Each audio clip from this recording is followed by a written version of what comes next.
Please police dispatcher, Kaladaa, do you need police, fire, or EMS? Even police, you need police, fire, or EMS.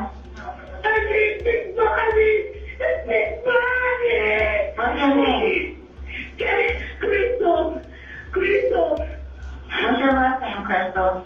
Crystal Kaladaa, please help me. And what's the number in case you get the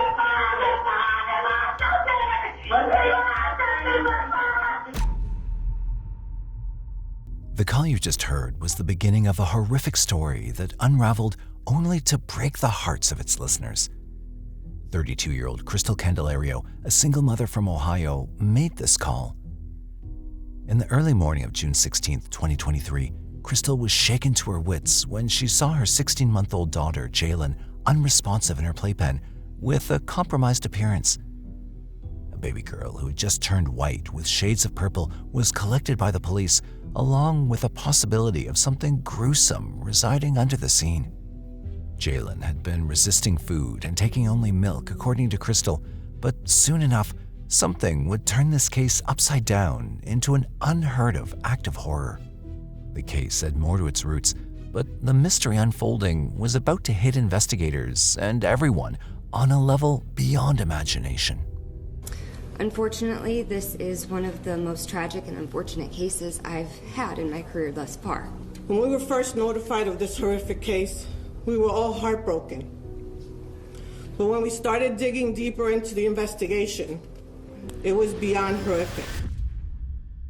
When the Child Fatality Task Force collected Jailyn's body on the morning of June 16, 2023, her playpen was soiled along with traces of urine all over. Her lips were dry and she looked wasted. Crystal claimed she saw Jailyn in that state at around 7:20 a.m. that morning when she woke up. The following footage is the raw body cam footage recorded in real time by the Cleveland Child Fatality Homicide Unit. Last night she was crying a lot, and I see one moment when I was take a shower, and she was screaming like I don't know, probably she get a pain. Okay. Maybe. In this morning when I wake up, I took her in the morning for Jailyn, wake up, and she wake up, and when I see her, I see she looks like a really dry, like a. Oh, like her face was sunken in. So yeah, she looks like a purple. I said, Okay. Oh my God. But Jailyn's lifeless body was telling a whole different tale to the officers than what her mother narrated. When they began to read between the lines, they'd found one of the neighbors' houses in the locality, which was installed with a Ring doorbell camera. With Sergeant Gloria Gomez and Detective P.J. Powell leading the unit, officers went through some of the footage. Surprisingly, they didn't have to go too far into the footage, as in the initial hours, they found an error in Crystal's story. Crystal was seen arriving at her house in her car at 7:36 a.m. on the same morning of June 16, 2023, when her earlier statement claimed she woke up around 7:20 a.m. and saw Jailyn in that state. A search warrant was issued for Crystal's home and her car, in which they found air tickets for Puerto Rico dated June 8, 2023 as her departure and June 11, 2023 as her return. She departed as well as arrived in Detroit, Michigan from Puerto Rico. At this point, Crystal inevitably becoming a suspect who was lying to the police. The fact that she was not even present in her home at times, which she'd been claiming, was not only just a shocking discovery, but also a disturbing question about her and Jailyn's real whereabouts to the officers. So, but in the last week, she get a vomiting too. Remember right now, you mentioned the vomiting. She get a vomiting the last week, Monday and Tuesday, two times. But I was trying controlling because I know I give to her Tylenol or something, for controlling the vomiting. Jailyn was discovered deceased less than 2 hours ago from this point, and this was her mother addressing the police. Crystal's carefree and nonchalant talk about Jailyn had already made the detectives raise doubts about her morals. But the findings from the car and the footage had clearly brought Crystal's misdeeds and lies into the limelight. On June 18, 2023, Crystal was arrested by the homicide unit on the suspicion of child endangerment. Later that night, on June 18, 2023, Crystal was interrogated by Detective Powell and Sergeant Gomez, raising questions about their initial findings. A little was known about this case, yet the revelations coming after this interrogation changed it into something unthinkable for a sane mind. Pay attention to Crystal and how her earlier story goes lost into thin air in this interrogation. What time did you go to Detroit, Michigan on Monday? Monday morning? Okay. By now, Crystal knows that her lies have been caught. Hence, at this point, she tried to give a little something as close as the truth.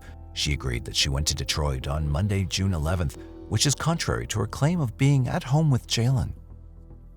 When talking about whom she met up with in Detroit, she talked about a friend named David. When asked about the reason she went to Detroit, Crystal stated that she went there to work Uber. You mentioned something about Uber? Yo estaba trabajando en Uber, sí. She was working. Why would you go, hold on. Why would you go work Uber in Detroit, Michigan, Porque ella instead of doing it here in Cleveland, Sí, porque where your daughter is? yo también trabajaba aquí en Uber, aquí en Cleveland. Okay, well, why go over there and not do it here? Why not do it here? Your daughter's here. Porque me iba a ver amistades también en Michigan, entonces aproveché. Friends over there in Michigan, so she took advantage of the fact that she was over there to visit people while she worked over there. Pero no era siempre que yo lo hacía. But not always. She didn't do that always. At this time, somehow Crystal kept going back and forth with her language. Being completely capable of speaking and understanding English, she switched to her mother tongue, Spanish, in this interrogation, implying she didn't understand a word Detective Powell was saying. Hence, Sergeant Gomez had to translate the conversation. Up to this point, Crystal thought she would outsmart the detectives, but the detectives had a bag filled with evidence which Crystal was completely unaware of. We have you on video, your car, coming home at 7:36 in the morning. What time are we going to see you leaving your house and when? What's the video going to show us?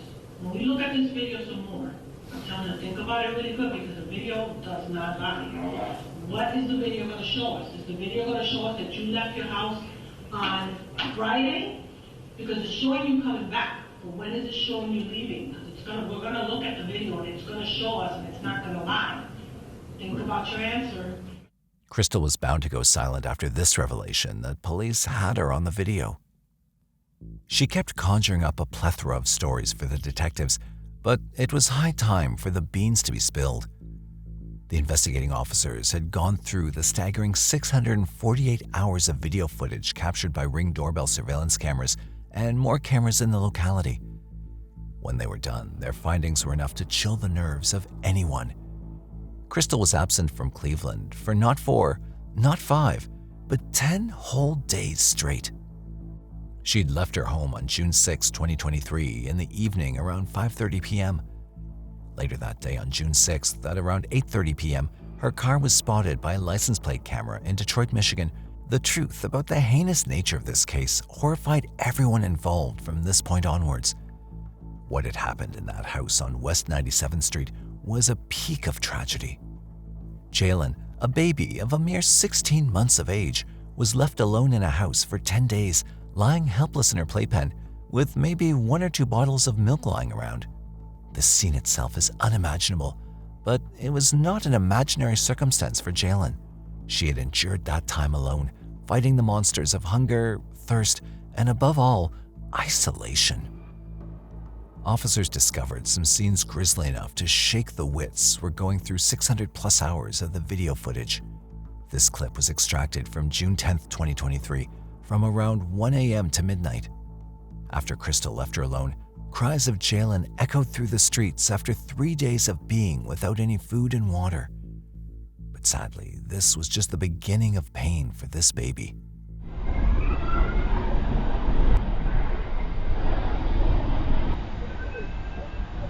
Jailyn whimpered and howled in her playpen at the peak of compulsion because, after 3 days of being untreated, the strokes of hunger and thirst had turned into pain by now. A pain that's so torturous that can badly weaken and irritate a fully grown person. A 13 to 18-month-old toddler needs to eat every 2 to 3 hours during the day.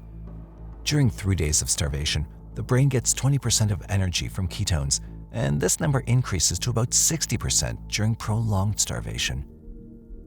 Sadly, this was not the only torture for the little one. Other than a bottle of milk, Jailyn was out of water for the same number of days. Usually, a person may survive only for 3 days without water, depending on the person's body needs and sheer luck. No one can live more than 5 to 6 days without water. The eyes dry and start to ache if the water's lacking in the body.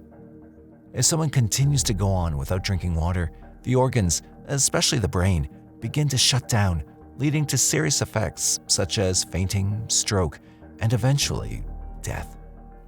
And on top of starvation and hunger, Jailyn is fighting loneliness. She missed her mom, and she missed a human touch to pick her up and play with her. When a baby passes the age of 8 months, she's well aware of the presence of people in their surroundings.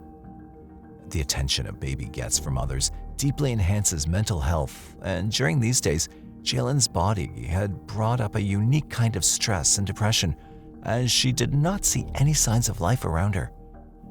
It's factually assumed that she was scared, lonely, and continuously waiting for someone, minute after minute, to come and hug her.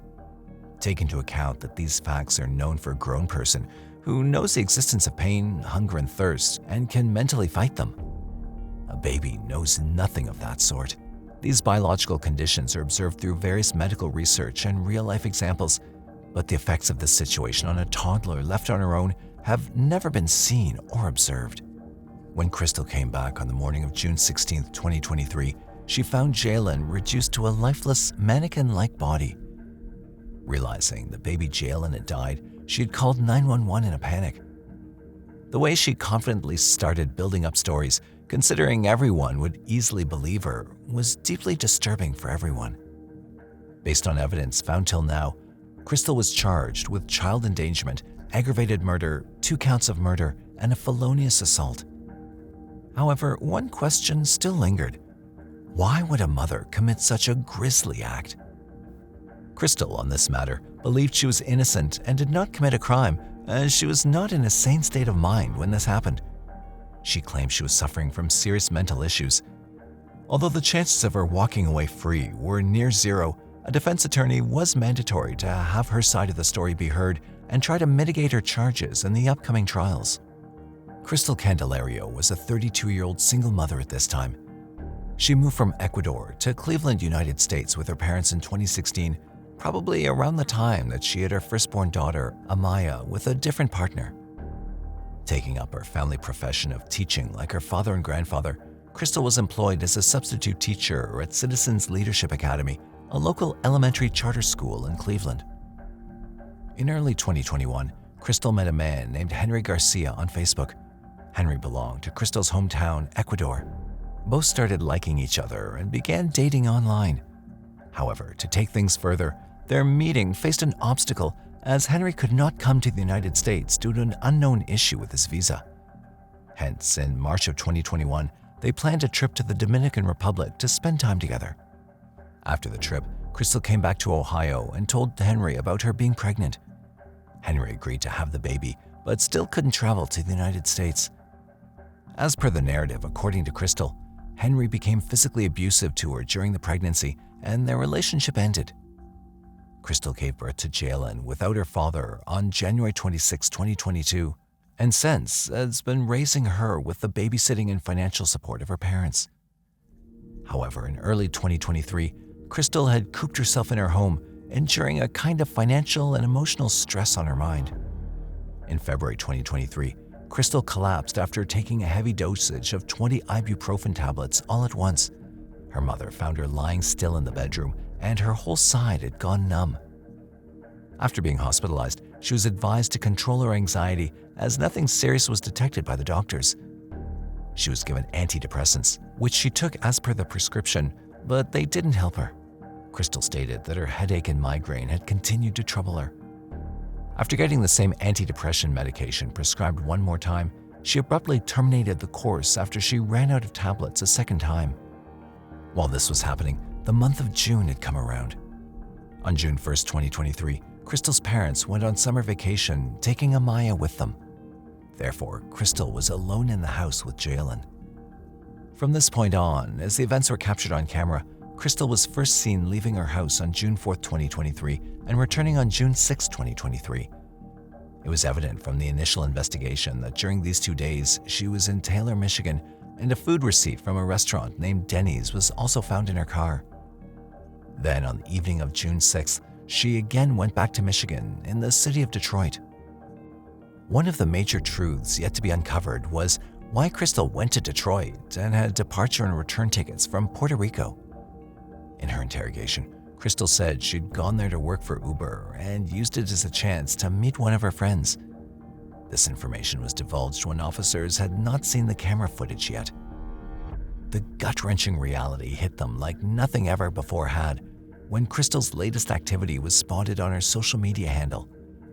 Crystal didn't tell anything that wasn't a lie until she was caught red-handed by her Facebook posts. Crystal had actually gone away for a vacation in Michigan. Look at this picture of hers.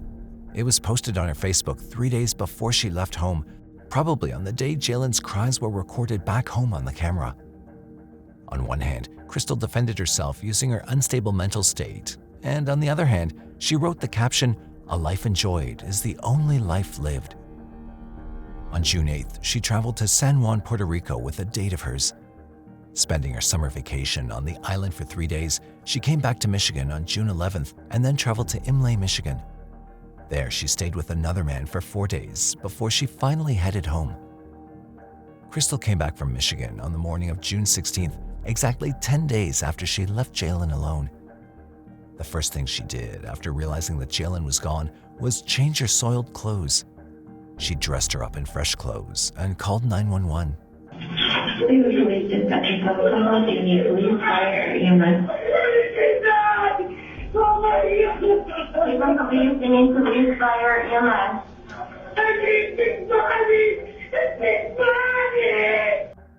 The finding that Crystal was partying all the time around 1,800 miles away from her toddler baby was unthinkably horrific. On top of that, she had the guts to lie shamelessly in front of the police by cooking up stories about Jailyn resisting to eat food till Monday. During the investigation, while talking to the neighbors, it was also found out that Crystal had left Jailyn alone in the past too, with anyone willing to look after her. There was one instance when in August of 2022, Crystal asked a neighbor, Lola, to look after Jailyn for a week. Lola had agreed. It was shocking to find out that Crystal promised to return after a week, but didn't come back for 1.5 months. Lola took care of Jailyn to the point where Jailyn had started calling Lola Mama. None of Crystal's actions showed any symptom of her being mentally unstable to the officers. But the autopsy report of Jailyn did show everything that she went through. Dr. Elizabeth Mooney, a forensic pathologist, performed the autopsy on the female toddler and wrote back the disturbing findings. In an estimate, died approximately 3 days before Crystal arrived on June 16th. In medical terms, the manner of her death was homicide, as Jailyn died of starvation and dehydration. She fought hunger and thirst for over a week until her organs shut down. Jailyn weighed 13 pounds at the time of her death, which was 7 pounds less than her normal weight that was measured at a doctor's appointment 2 months earlier.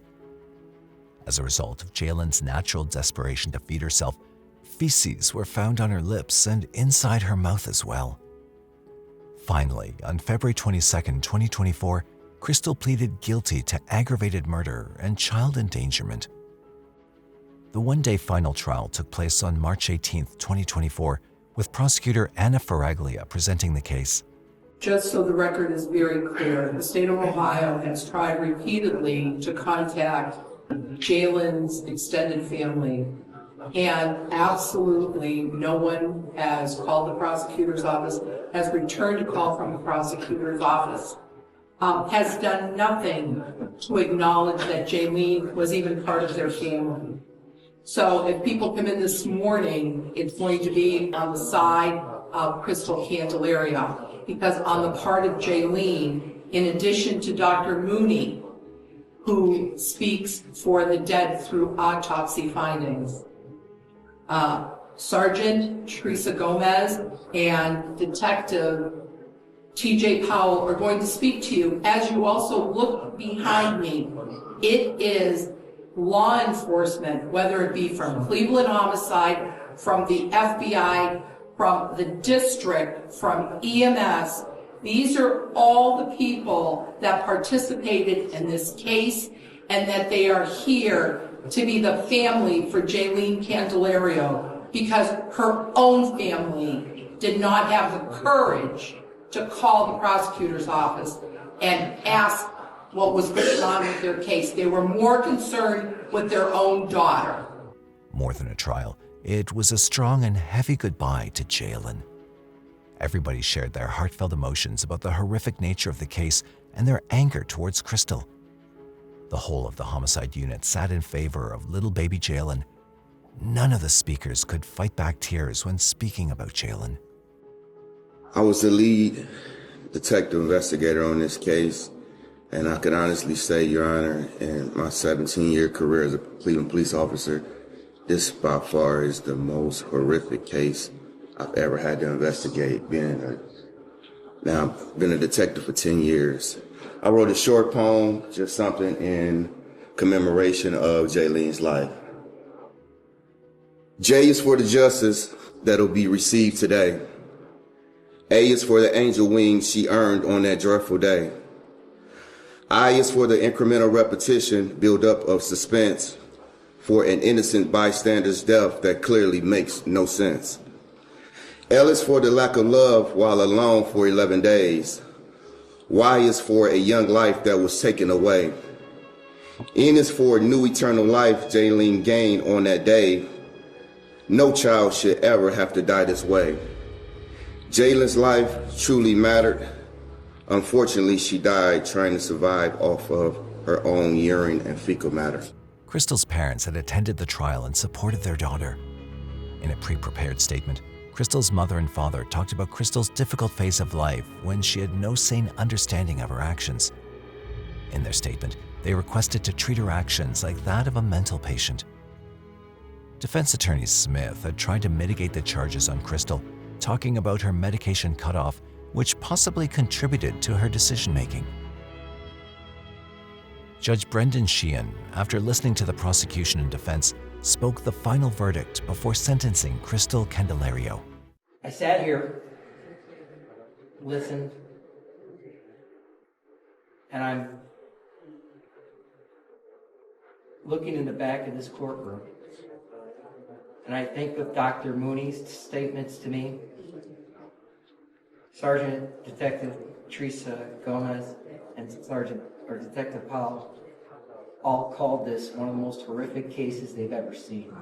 It stunned people across this world because it defies one of the basic human responsibilities.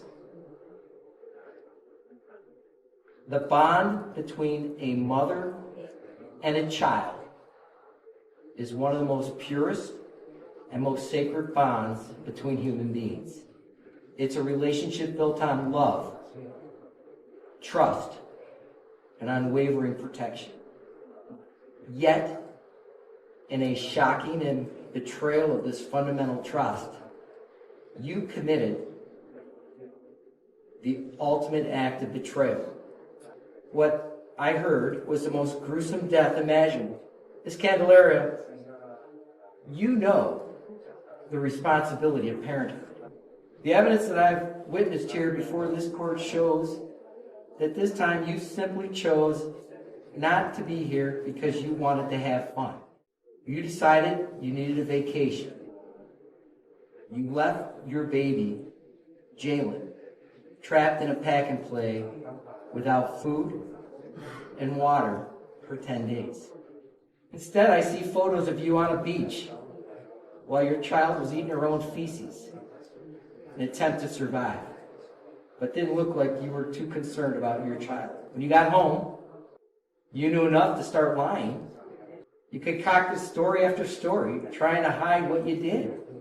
You even put pants on her, but you couldn't hide the absolute horror and filth that she spent the last days of her life in. As a court, I have to remember Jailyn, where you did not. Just as you didn't let Jailyn out of her confinement until she died. Judge Sheehan then passed on the sentencing to Crystal Candelario. The sentencing of Crystal closed this case, but nothing could deliver a closure for Jailyn. We hear about several victims and feel deeply sorry for what they went through, but this case leaves behind a traumatizing heartbreak that the victim never knew what suffering is. She wasn't angry, she was just hungry. The only thing she was able to feel was a psychological search for her mother. One phone call. This one question by the judge summarizes the pain one feels after hearing this story. Why didn't she make one call back home? The answer will never show itself, and this case will continue to hit humankind as the murder of life's innocence. 911, what is the address of the emergency? Oh, my wife's been murdered. What address is this at? 3466 South 700 East. I come home and my wife's been murdered. Pair of scissors sticking in her. Is she awake? No, she's dead. Okay, is she breathing at all? No, she's dead. Just get here. So you don't want to do CPR? She's cold. She's dead. Do you know what time frame this could have happened between? Hey, I just got home. Just goodbye. No, don't hang up, sir. Sir, are you still there? Oh my God. The 911 call you just heard was of Earl Black, frantic and distressed, reporting a chilling discovery on November 30th, 2010. His wife, Sherry Black, age 64, lay lifeless in their bookstore in South Salt Lake, stripped naked and gruesomely stabbed. It was a scene of unimaginable horror. A pair of scissors stuck into her chest and stab wounds marked her head, neck, and torso. The disturbing crime scene launched an investigation that led to the questioning of Earl, but the perpetrator remained out of reach. For the detectives, it was a whole new game with unimaginable twists waiting ahead. Anticipating the police, Earl followed 911's instructions. He removed the scissors stuck into her chest and covered her out of respect. Meanwhile, the 911 operator kept trying to find out if she was still alive. Is the person who did this, could they still be nearby? I doubt it. Is there any serious bleeding? No, just get here. Okay, I do have help on the way. I need to ask you some more questions just to get help started, okay? No, just get here. Okay, I have help on the way too. Is there any serious bleeding? I don't know. She had a pair of scissors sticking in her and I pulled them out. Almighty. Okay, I'm sending the paramedics to help you now. Stay on the line now to tell you exactly what to do next, okay? You said you already took the scissors out? Yes. When the police arrived, detectives began carefully combing through the bookstore. They'd noted a blood stain near the handle of the front door, but the common area where customers shopped was undisturbed. At the threshold of the entryway to the back room, several rolled-up maps were leaning against the wall, smeared with blood. As they moved further into the back room, the scene grew more gruesome. A bloody partial handprint was found on the wall next to the telephone. The back room itself was a scene of absolute horror, with blood everywhere. Sherry's body was in a semi-sitting position, her eye bruised and her face bearing possible lacerations. A brown leather jacket was draped over her waist, and when removed, it revealed clear signs of a sexually motivated attack. Sherry's clothing had been removed, leaving her exposed. Behind her, a wooden stepladder stained with blood stood there as a silent witness. Investigators found bloody fingerprints and an Armani belt near Sherry's body. Along with 2 other DNA sources, they recovered DNA from the Armani belt. Later, these 3 separate DNA sources were determined to originate from a single male. The police couldn't find any signs of someone breaking in, and there was still money in the cash register. This made them think robbery wasn't the reason for the murder. However, it was hard to tell if any expensive books were missing from the store. Even though Sherry had listed some books for sale online, there were no records for the ones she planned to sell in the store itself. Unlike some booksellers, Sherry kept track of her entire collection in her head, which wasn't unusual for people in the used book business. This made it difficult to know if any valuable books were missing after the crime. The police who checked the area informed detectives that the neighbors described her as an ideal resident. She was quiet but nice and had never been a bother to them. Most neighbors didn't see anything strange. Finding out who killed Sherry was difficult because no one knew why someone would want to hurt her. Despite the lack of a clear motive, police thoroughly questioned Earl at this point. He seemed to be the only suspect. He remained at the station all day and through most of the night, cooperating with their inquiries. The new DNA found cast suspicion on Earl, whose 911 call painted him as a concerned spouse. But now, under intense police questioning, he was at the center of a chilling investigation. When questioned by the police, Earl provided insight into his and Sherry's life story. The couple married in April 1965, and Sherry soon transformed their shared passion for the outdoors and animals into a career by working as a docent at the Hogle Zoo in Salt Lake City, Utah. Sherry and Earl had 2 children, Heidi and Jason. Tragically, Jason passed away in 1989 at the age of 18. Their daughter Heidi married Greg Miller, a member of a prominent Utah family that owned numerous car dealerships and the Utah Jazz NBA team. Heidi and Greg had 6 children and lived next door to her parents, allowing Sherry and Earl to be actively involved in their grandchildren's daily lives. The Blacks, although having a low profile, were hardworking and eventually turned their interests into business ventures. Sherry, with her lifelong love of reading, established a book-selling business. Earl specialized in making custom knives and pool tables. As their businesses grew, they required more space, leading them to build a store connected to their home of nearly 40 years, situated off a bustling 8-lane highway in South Lake City, Utah. They named their store BW Billiards and Books and worked there together. When questioned about his presence in the store that day, Earl told the police that he left around 9:30 a.m. and returned around 1:20 p.m. This evidence seemed to clear Earl of suspicion. However, just as the investigation hit a dead end, Earl himself offered a crucial lead. He mentioned a potentially shady character named Lauren Nielsen, with whom Sherry had some previous dealings. A past transaction cast a shadow over Sherry's life. In February 2009, she unknowingly became entangled in something criminal. She bought 14 rare Mormon history books, including a valuable second edition Book of Mormon, from a young man named Lauren Nielsen for $1,000. Lauren wasn't a stranger to Sherry, as they'd done business before. However, things had taken a dark turn. Lauren's father, a leader in a polygamous Mormon sect, discovered several rare books missing from his collection at home in March 2009. When he looked at the security footage from February 20th, 2009, he realized that it was his own son who stole the books. When confronted, Lauren admitted to selling the books at a local shop called BW Billiards and Books. Lauren then made a chilling threat to his father, hinting at serious consequences if he involved the police. Lauren claimed that the reason for his actions was his membership in a local gang. Despite this, Lauren's father contacted the police, who then reached out to Sherry Black. Sherry was deeply upset to discover that she had unknowingly purchased stolen property. She informed the police that the approximate value of the books she'd bought from Lauren was $45,000, a figure corroborated by another book dealer. Sherry fully cooperated with the police upon learning about the theft. She'd only sold one of the books, a first edition of the French version of the Book of Mormon, to another book dealer for $10,000. As soon as she was notified that the books were stolen, she returned the rest. In April 2009, Lauren pled guilty to theft and theft by deception and was sentenced to 90 days in jail. This led to speculation that he might have killed Sherry in retaliation for her cooperation in the investigation into his theft. Shortly after Sherry's murder, Lauren was booked into the Salt Lake County Jail for violating his parole, although police wouldn't confirm if he was being investigated in connection to the crime.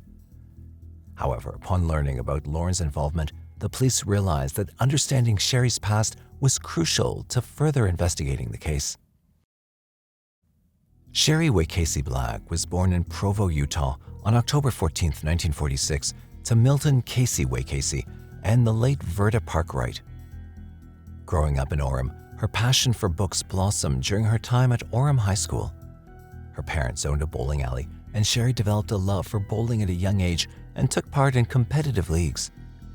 The family's enthusiasm for bowling took them across the United States, and this is where she met Earl Black during one of these tournaments.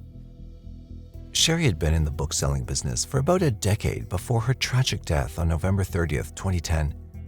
She sourced used books from thrift stores and estate sales. She had a knack for identifying valuable books, particularly in the genres of children's literature and novels, which she sold through online platforms like Amazon. While most of her listings were modestly priced, she did have exceptional finds, such as a hardcover edition of John Steinbeck's The Grapes of Wrath, listed for over $2,700 at the time of her passing. Beyond mainstream sales, Sherry also dealt with vintage books related to the Church of Jesus Christ of Latter-day Saints. She handled collectible LDS texts, typically priced between $100 and $300 each. Despite lacking formal inventory records for this niche collection, it was plausible that her assistant had targeted valuable books from her stock. Sherry's bookstore operated primarily by appointment, allowing her flexibility during business hours. Known for her integrity, she was respected among booksellers and customers alike, valued for her fairness and genuine care for both books and people. Little did anyone know, the familiar shelves of the bookstore would soon turn into a bizarre scene of crime, altering its story forever. During Sherry's autopsy, it was revealed that she'd been assaulted post-mortem in addition to being mercilessly stabbed and beaten. As mentioned before, the killer had left behind critical evidence: blood, a palm print, and fingerprints. Police suspected that the assailant had injured himself during the attack, which left his blood at the scene. Despite a thorough investigation, Lauren's DNA and fingerprints didn't match those found, eliminating him as a suspect. Another chilling clue was the Armani Exchange belt, potentially a knockoff, found at the scene. It didn't belong to the Black family and was sized for a 36 to 38-inch waist, marked with the number 323, hinted at its origin, possibly from an inventory or thrift store, but attempts to trace it had proved to be unfruitful.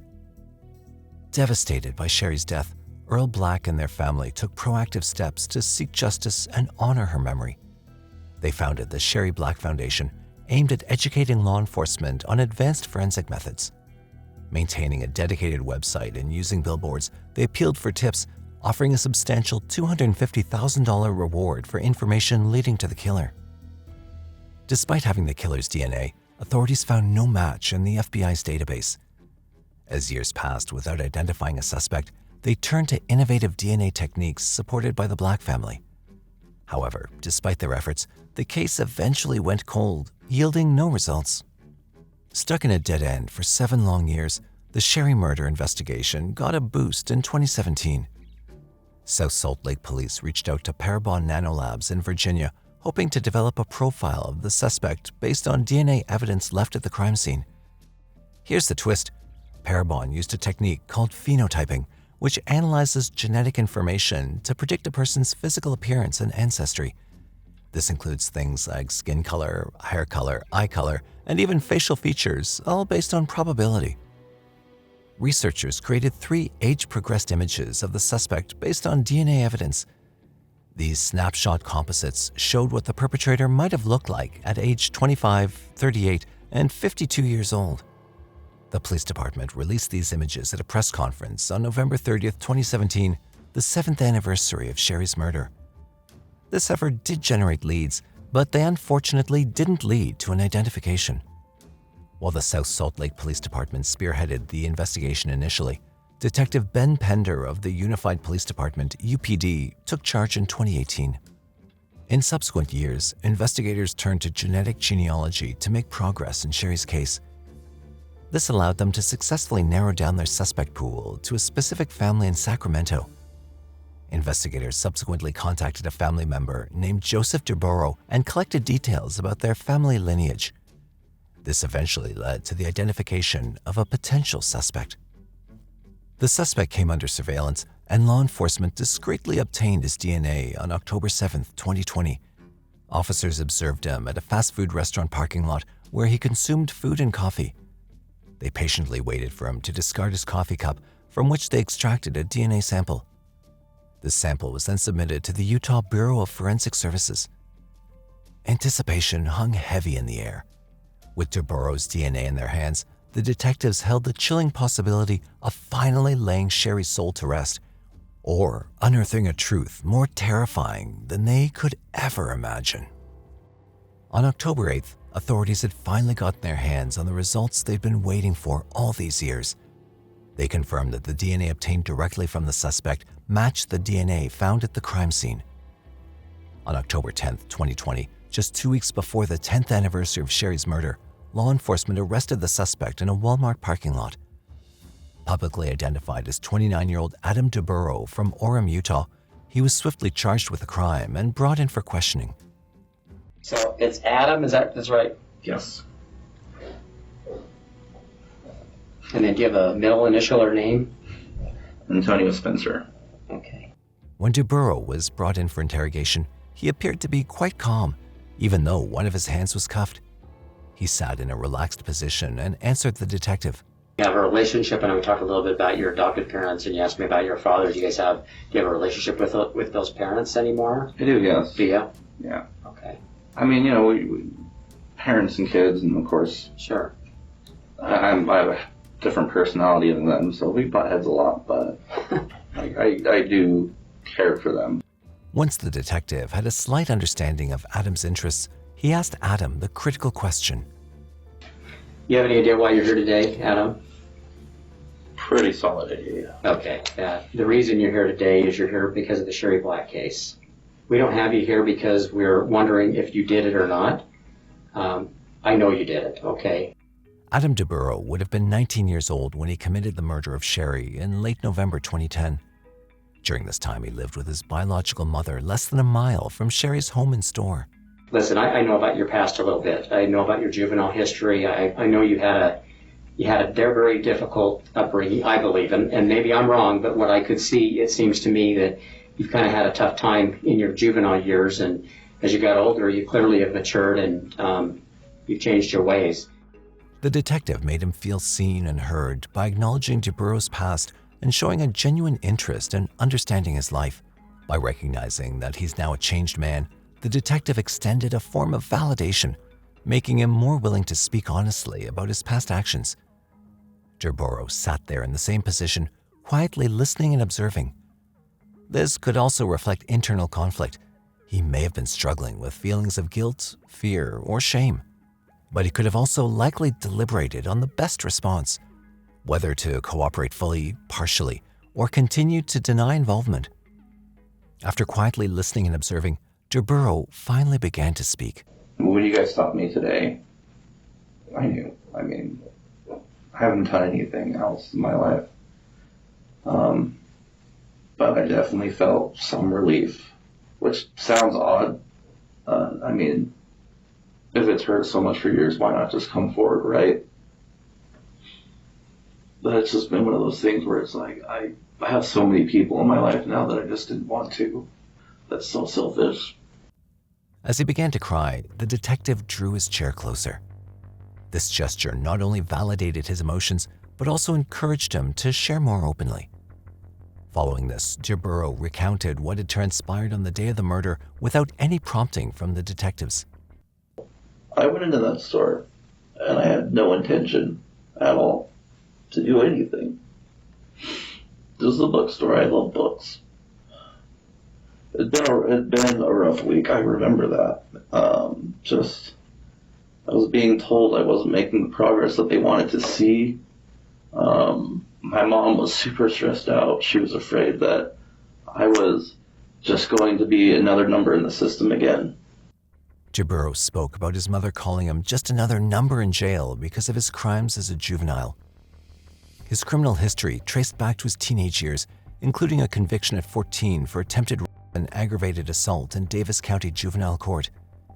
At the age of 16, he was convicted of aggravated assault with a weapon or force in Iron County. He was placed in a juvenile facility in Salt Lake County, where he completed his junior and senior years of high school under juvenile justice supervision. On September 16, 2010, DeBurrow had committed misdemeanor theft by shoplifting 2 CDs from a Shopko store in West Valley City. He pleaded guilty on October 27th that same year and was initially sentenced to 60 days in jail, but the sentence was suspended and he was placed on probation. Shortly thereafter, Sherry Black was tragically killed. Following the shoplifting conviction, he was placed in a foster home. It was during his time in this setting that he committed his final known criminal act. On January 5, 2011, he had stolen watches from a jewelry box in his foster home. Draper received a 6-month jail sentence, which he began serving at the end of March 2011. After 2011, his only legal issue was a citation for not having insurance, which was later dismissed. I was so angry, and I don't know, I just lashed out. It just happened. She was there, and it's a mistake that I wish every day that I had never ever made. I was young, I was stupid, I was so angry, I was so confused. It wasn't personal, it wasn't planned, it was spontaneous, and I'm sorry that I did it. Draper's confession showed that he feels a mix of emotions: anger, regret, and remorse. But was this change real?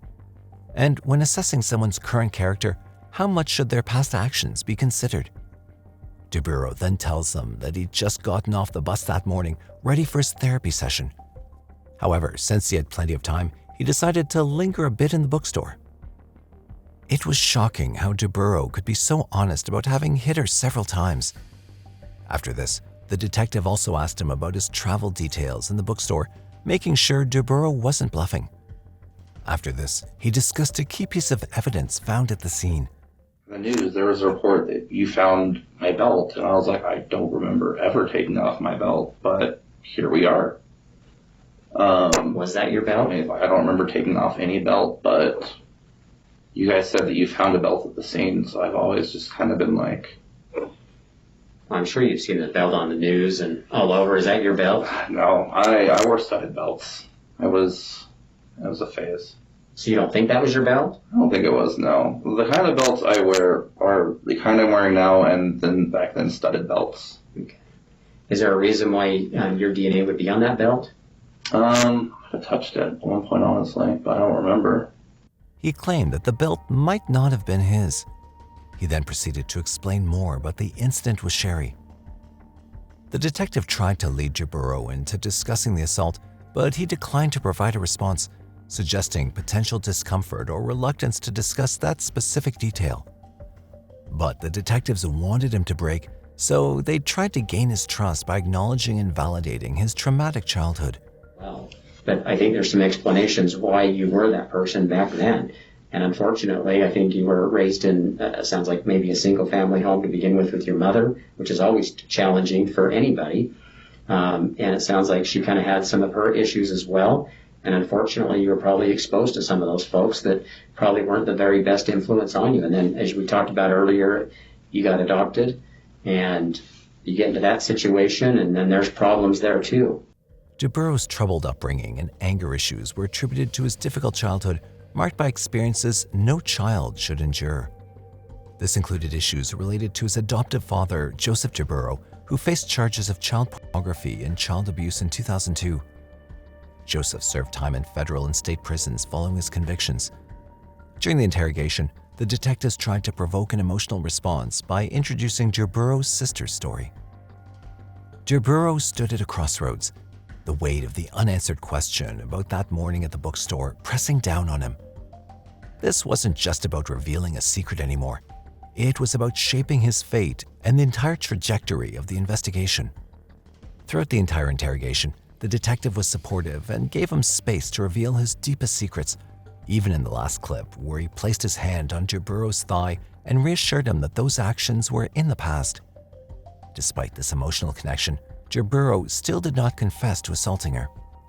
But eventually, he did break and confess. However, that part of the interrogation has been omitted by the police and withheld from public viewership. You had mentioned that you had removed her shirt and her bra and her pants and undergarments. How did you do that? I just flipped her over and just pulled them up and then pulled them down. Okay. I don't think I ever actually took them off all the way. Okay. So when you talked about taking off her bra, and then you said you just looked at her. At this point, what is Sherry doing?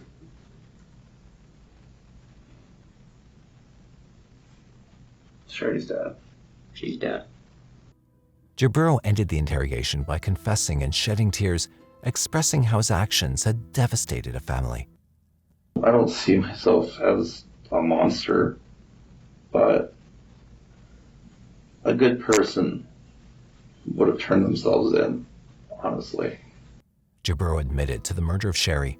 He acknowledged following the case closely through online and local media channels, knowing that DNA evidence had been collected at the scene.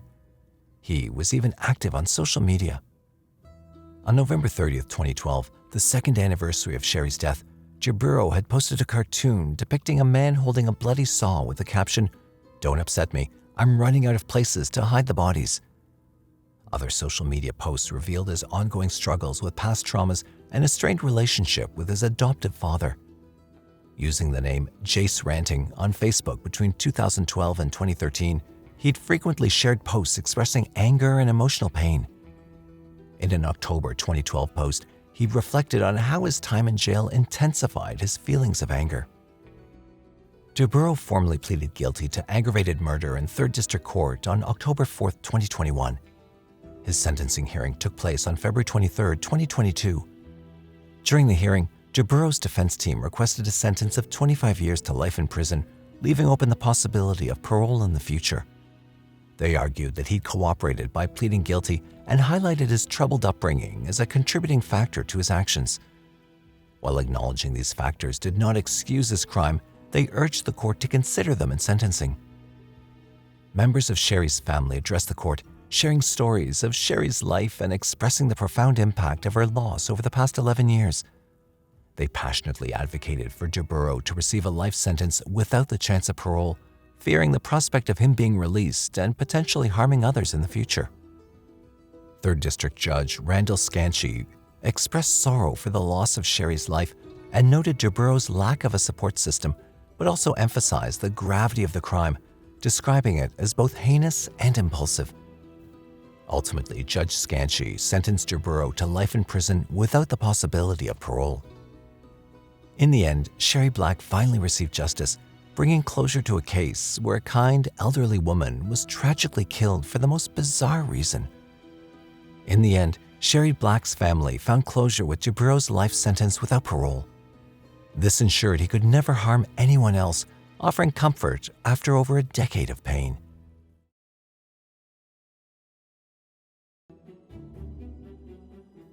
This is Louise Porton, a 22-year-old single mother entering her apartment along with her 2 lovely daughters, only to have something horrifying happen mere hours later. Ambulance service, is the patient breathing? No. They're not breathing? No. Okay. And who was it we're talking about? Lexi, she's 3. She's 3? Bear with Yeah. me. Okay. So she's unconscious and she's not breathing. So help has been arranged, okay? When help arrived, her elder daughter was already dead. But this was just the beginning of one heart-wrenching tale. This young mother was soon hit by another heartbreak when her youngest daughter also died under unexplainable circumstances.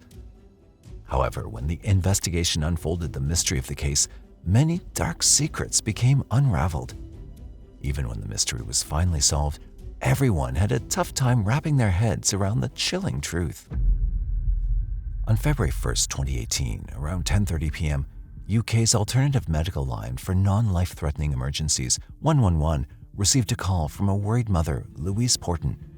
She'd claimed that her 17-month-old daughter, Scarlett Vaughan, was unwell and was having trouble breathing. When the respondent asked her whether she could wake her daughter up, Louise said she couldn't, and as soon as paramedics reached Elliott's retail park in Rugby, they found little Scarlett unconscious and immediately rushed her to the hospital. However, baby Scarlett was declared dead upon their arrival.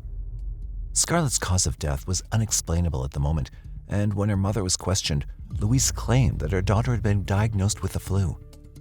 All of this information didn't seem to add up for the respondents, and as they tried to unfold the mystery behind her death, they couldn't believe what they'd found. As the detectives investigated baby Scarlett's death, they discovered another shocking piece of information. Scarlett's elder sister, Lexi Draper, had also been found dead 2 weeks ago under similar circumstances, and the cause of her death was not determined until now. At the same time, the mother of both girls reflected some unrealistic behavior. She showed no signs of grief or distress for a mother who had just lost her 2 daughters within the time span of 2 weeks. As the death of both the girls seemed strange, the police launched an investigation to find what had exactly happened to these innocent souls. But little did they know that they were soon going to find something that would shock their inner souls to the core. Both girls had been with their mother in their last moments, so the investigators had the possible suspect. However, it was important to look into her past to know who she actually was and if she had any possible connection with her daughter's deaths. What they uncovered was nothing short of disturbing. Louise Porton was born into a British family in 1996 and lived with them until her teenage years. From her childhood, she was a very isolated child and wouldn't talk to other people. By the time she turned 11, her parents got separated as her mother went to live with another man. Louise cut all her ties with her mother, and this separation left a huge impact on Louise's mind. She was raised by her father along with her sister Karen and one other sibling. Her family described her as a problematic child who liked to create trouble for others. Louise, as a kid, would dig her nails into her cousin's skin just to get revenge on them. She wouldn't interact much with her family and sat in a corner during family gatherings. As Louise grew older, she also developed a fondness for money and started to steal from her grandmother, Joy. She'd often visit Joy to steal things, and when confronted, she emotionally blackmailed her grandmother. Louise told her grandmother that she wouldn't come to visit her if she were blamed for the stealing. As Louise grew into a teenager, she started sleeping with whomever gave her attention. Other than that, she also grew materialistic and started to demand money in exchange for physical relationships with men. This behavior of Louise worried her family, and they told her to stop, but instead, she left her family and moved out. After moving out, Louise was often seen bragging about the money and her branded clothes that she was getting, and even claimed that her family was jealous of her. Later in her life, Louise met a man named Chris Draper and had 2 daughters with him. She became pregnant at the age of 18 with her first daughter, Lexi Draper. It seemed that Louise was finally trying to lead a normal and happy life, but it was just a deception. In April 2016, her grandmother Joy had fallen sick and wished to see her for the last time. Her family tried to call her, but she didn't visit her grandmother, who was on her deathbed. Even during her grandmother's funeral, her family called Louise, even threatening her that if she didn't attend the funeral, they would sever all ties with her. Still, true to form, Louise skipped her grandmother's funeral, leading to most of her family to cut off their ties with her. Louise and Chris's relationship seemed to be growing from outside, but in reality, it was falling apart. Louise soon became pregnant with their second child, but she decided to leave Chris and flew back to her hometown, Rugby, in August 2016. After coming back to Rugby, she set her sights on the father of her children, Chris. To torture him mentally, she even went to an extent of claiming that her second-born daughter, Scarlett, was not his. Louise gave Scarlett a different surname, Vaughan, instead of Draper, to prove that she was not Chris's daughter. While she was doing all of this, Chris was not even allowed to meet his daughters. This left him traumatized, and Louise continued to live her lavish life in Rugby. On one hand, she tried to torture her ex-boyfriend emotionally and get him banned from seeing his own children, and on the other hand, she didn't seem to be taking proper care of her daughters at all. Louise described herself as a model to her male suitors and wrote in her bio of Badoo app's profile how she was open for any type of photo shoots or trade. After moving out from Chris's place in August 2016, Louise had started to live in a rented property in Willenhall near Walsall. She rented it from Leanne Bradley, an old-time friend of her mother. Leanne claimed that Louise would often leave her daughters with her while she went out. Sometimes this would occur 4 times a week, and each instance would generally be for the entire day. She stated that Louise would do anything to avoid taking care of both girls, and someone else was always looking after her daughters instead of Louise herself.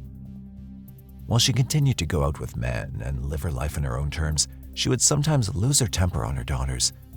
Whenever her children would cry, Louise would tell them to just shut up, or else she would give them a good reason to cry for. Once Lexi was having a temper tantrum on the floor, and Leanne saw Louise pick her up by the wrist and yell at her to get the off the floor. In another instant, Scarlett was crawling, and Louise grabbed her by the ankle and forcefully dragged her back to some distance from the door. Despite all these things, Leanne claimed that the children looked healthy, and she never had any concerns, as she never saw any bruises or marks on them. In early November 2017, Louise and Leanne had an argument that led to Louise leaving Leanne's property. After this, Louise was provided with temporary housing at Beechwood in Rugby, Warwickshire, which was close to her sister Karen's home. As they both started living nearby, Louise and Karen became closer, and Karen started to see the family almost every day. By this time, Louise had started to go out with different men and would receive luxurious gifts from them. She'd often exchange her explicit pictures in return for money. Knowing this, Karen grew concerned about Louise's children and would often remind her to look after them. Chats between Louise and Karen revealed an incident where Louise had once gone into a van to sleep with a man while her daughters were asleep. After knowing this, Karen brought the matter up with Louise, who acknowledged her mistake and promised her that it was the first and last time she'd done this. Louise's messages and chats also revealed that she'd brought a man to her bedroom and engaged in physical relationship with him whilst her children were in the same room. Louise told them that they could do their deed as long as they were quiet. On another night, a different man had asked her about her children while she was coming to meet him, to which Louise replied that she could just lock the front door and her daughters would be asleep until 7 a.m. anyways. When Karen confronted her about all of this, Louise shrugged off everything and jokingly said that she could start giving her children sleeping tablets. On the day of baby Scarlett's death, Louise visited her sister's place, and Karen noticed some unusual things in Scarlett's behavior. Her sister revealed that Scarlett was not a child who would sleep during the day, but that day she'd fallen asleep twice, which seemed quite odd to her. On that very night, Louise checked into a hotel at Rugby with Scarlett as she claimed that she was being haunted by Lexi's memories at her home. This is the last footage of Scarlett from February 1st, 2018, where she could be seen in her mother's arms. By 10 p.m., Louise had carried Lexi out of the hotel and put her into a car and drove to a gas station. Louise drove around and filled in the gas, all while baby Scarlett laid motionless in the car. It's speculated that while she was driving around and refueling her car, little Scarlett was lying lifeless or in the final moments of her life. While Louise was driving around to take Scarlett to the hospital, Louise's phone record of around the same time revealed that during this time, she was asking for money from a man named Patrick. She then parked her car in a retail park's parking lot and waited for some time before calling 111, which is meant for non-life-threatening emergencies. She told the respondent that she was headed to the hospital as her daughter wasn't conscious and was not breathing. A mother calling non-emergency and claiming that her daughter was not conscious and breathing raised flags for the paramedics. Acting upon the urgency of the situation, paramedics reached Louise's location within 9 minutes, only to face their worst nightmare. Little Scarlett was not breathing and her body was stiff and cold. They immediately rushed her to the hospital where she was declared dead. It was also determined that she'd been dead for some time. Upon analyzing Louise's movements in the CCTV, it was later discovered that she'd deliberately taken a longer route to the hospital, and then, instead of going there, she stopped in a parking lot and called the non-emergency number. As baby Scarlett's postmortem was done and her elder sister Lexi's autopsy report came, it was revealed that both of them did not have a natural death. These little souls died because someone had intentionally blocked their airway, and they also had internal injuries. Lexi had thumbprints on her nose, while Scarlett had evidence of recent internal bleeding in her neck tissues. All of these things seemed fishy to the authorities following the phone call made by Louise for Scarlett to the non-emergency number. She stated that her daughter was not breathing and unconscious. This seemed doubtful to the investigators as to why anyone would call the non-emergency number for a baby who wasn't breathing, especially the mother. This prompted the officers to launch an official investigation immediately after baby Scarlett was found dead on February 2nd, 2018. However, her sister had also met the same fate 2 weeks earlier on January 15th, 2018, and on both occasions, their mother had made calls to emergency or non-emergency numbers. It was revealed that when Louise made the emergency call on January 15th, 2018, and paramedics declared Lexi dead, it was not the very first time she'd called the emergency numbers for her elder daughter. It was already chilling, but the revelations that followed were even more disturbing. Prior to this, she'd called the non-emergency number 111 on January 2nd, 2018, and claimed that Lexi was having breathing difficulties because of seizures. However, as soon as the ambulances left for her apartment, she canceled the ambulance and took her daughter to the hospital by herself. While Louise was taking her daughter to the hospital, it was revealed by her phone's history that she was communicating with multiple men at that moment. She was arranging a meeting with them and was willing to get intimate in exchange for the money. Fortunately, Lexi had survived, but the doctors couldn't find the actual cause of her condition. They kept Lexi under observation in the hospital overnight and discharged her the next day on January 3, 2018. However, on the very next day, on January 4, 2018, Louise called 999 during early hours of the day, claiming that Lexi was having difficulty breathing. Paramedics rushed to her apartment and were able to resuscitate her. Lexi was again admitted to the hospital for thorough examination, but doctors couldn't determine the actual cause of her breathing issues again. They'd given her some antibiotics, thinking she just had a chest infection, and discharged her on January 8, 2018. During this time, Louise seemed too calm to the hospital staff for a mother whose daughter was this critical and had been to the hospital twice in the span of a week. While Lexi was being treated, Louise was still texting men she'd met through a website and was offering to perform some intimate acts in exchange for £300. She even took some topless pictures in the hospital's washroom to send to a man. On the afternoon of February 14, 2018, Louise had gone out with her sister and 2 daughters to the Brewer's Fair in Rugby and returned to their apartment around 6 p.m. Just hours before her murder, Lexi was seen cheerfully trying to enter the apartment with her mother and sister. In this CCTV, Louise looks like a caring mother who carefully opens the door for her daughters and even holds the door until her younger one enters. Lexi entered the apartment as soon as her mother opened the door for her, but little did that baby know that the person she was trusting had planned something sinister against her. Lexi's mother was not only leading her to the apartment by opening the door, but also leading that baby towards her own death. After being revived twice, emergency respondents again received a call from Louise Porton on January 15, 2018, around 1 a.m. regarding her daughter's health. Unfortunately, this time, paramedics could not revive baby Lexi, and she was declared dead. The medics, however, stated that baby Lexi's skin was pale, her lips blue, and rigor mortis had set in. The respondent described the girl as freezing and completely lifeless upon his arrival. Louise's mobile phone search history also stood out to the detectives, as Louise had made some chilling searches on her phone around the time of her daughter's death. When Lexi was admitted to the hospital for the very first time, Louise had searched for something odd. On January 2nd, Louise had searched, "Why did toddler having a fit stop them breathing?" Then on January 4th, she again made some weird searches like, "Why did my 3-year-old stop breathing?" On January 5th, she searched for, "Can you actually die if you have a blocked nose and cover your mouth with tape?" And "Man commits suicide by supergluing mouth shut." Then on January the 8th, the day of Lexi's discharge, Louise looked at an article entitled, "Toddler brought back to life after nearly drowning," and "For how long after drowning can someone be resuscitated?"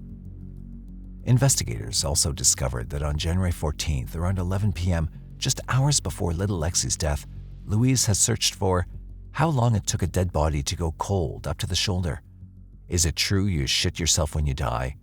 And then she even went on to read an article titled 5 Weird Things That Happen After You Die.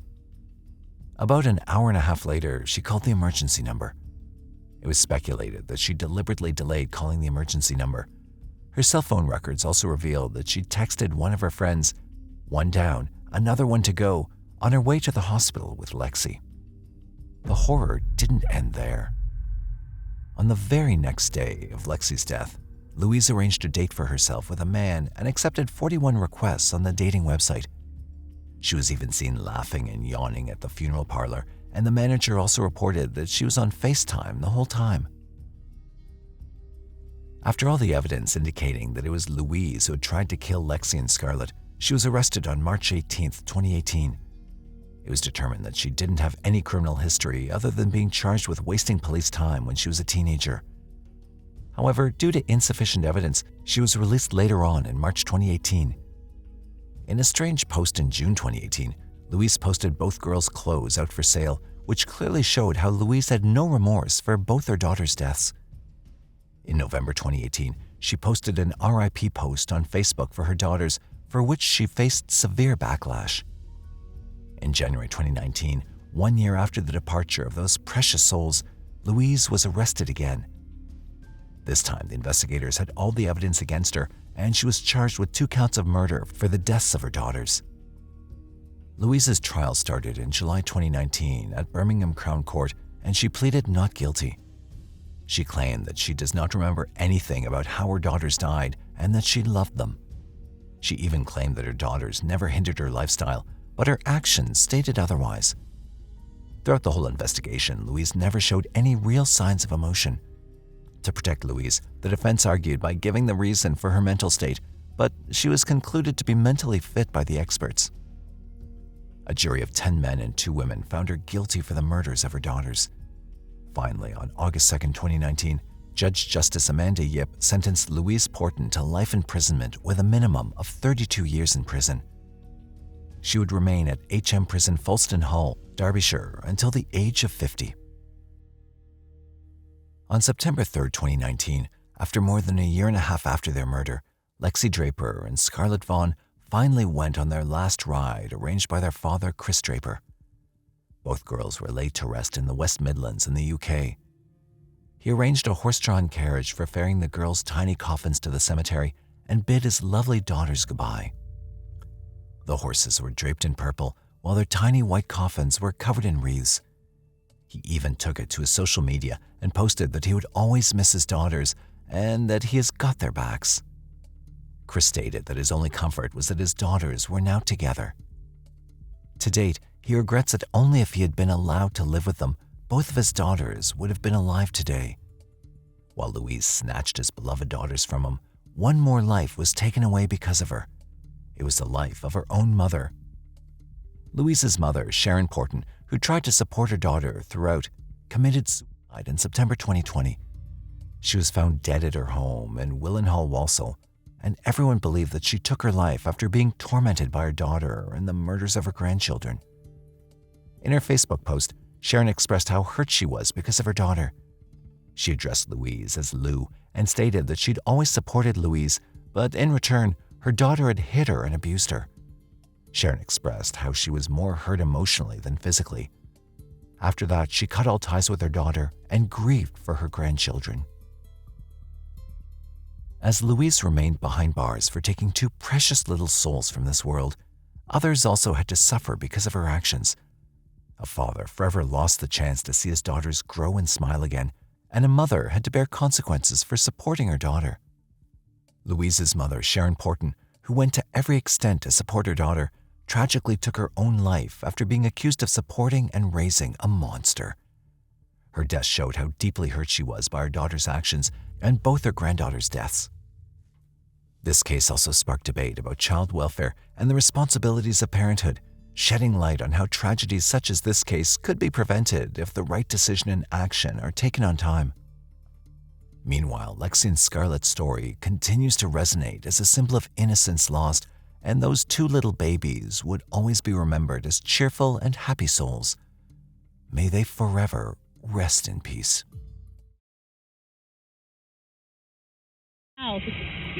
Me and my girlfriend. My daughter. Okay, just the 3 of you? No. And Grandma's house? And my son that shot him, he left. Your son what? My son that shot him, he Your son left. shot them? Okay.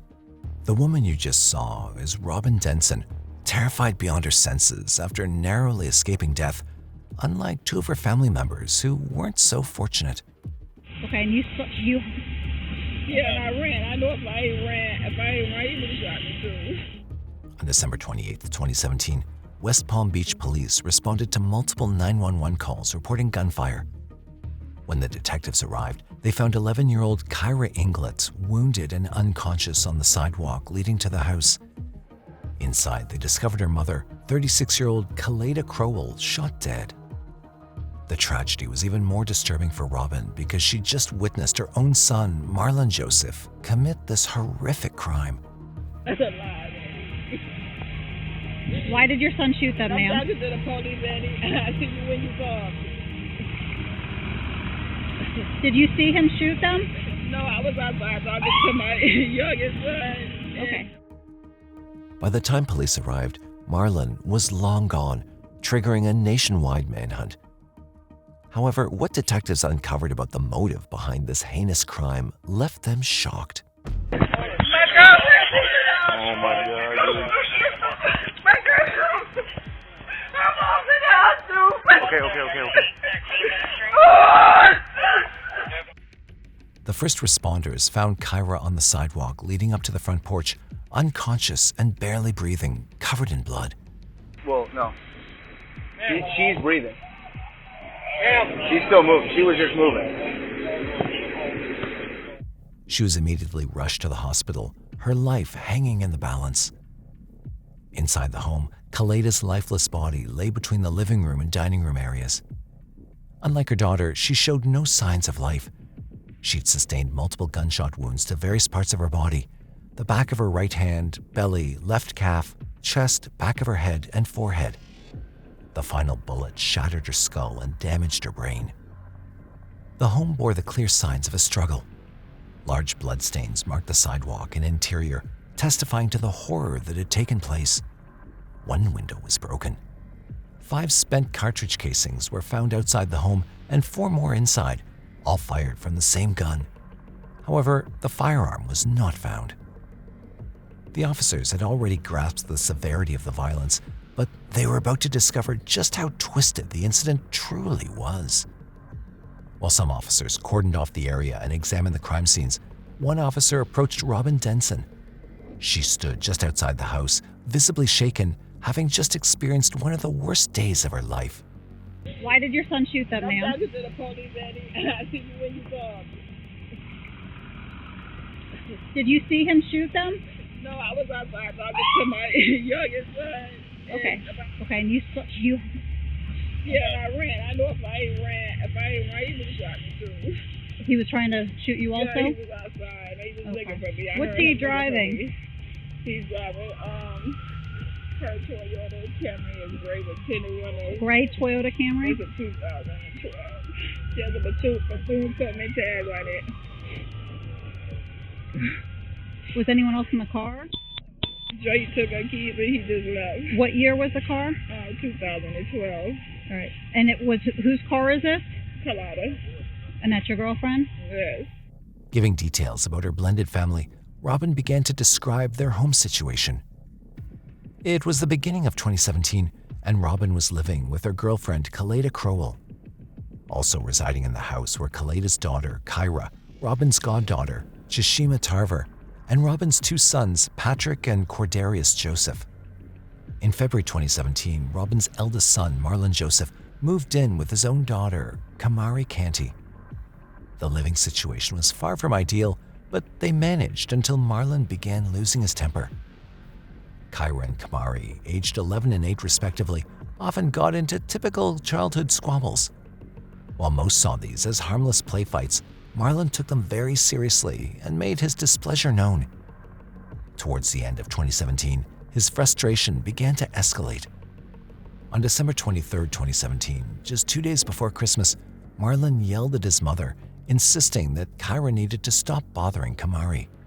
He warned that Kyra had one more chance before things would not end well for her. And it seemed like that was exactly what happened. But Robin had yet to describe how it all really went down. On the fateful day of December 28, 2017, everything started off as usual. While the adults were away at work, the children had been playing inside the home.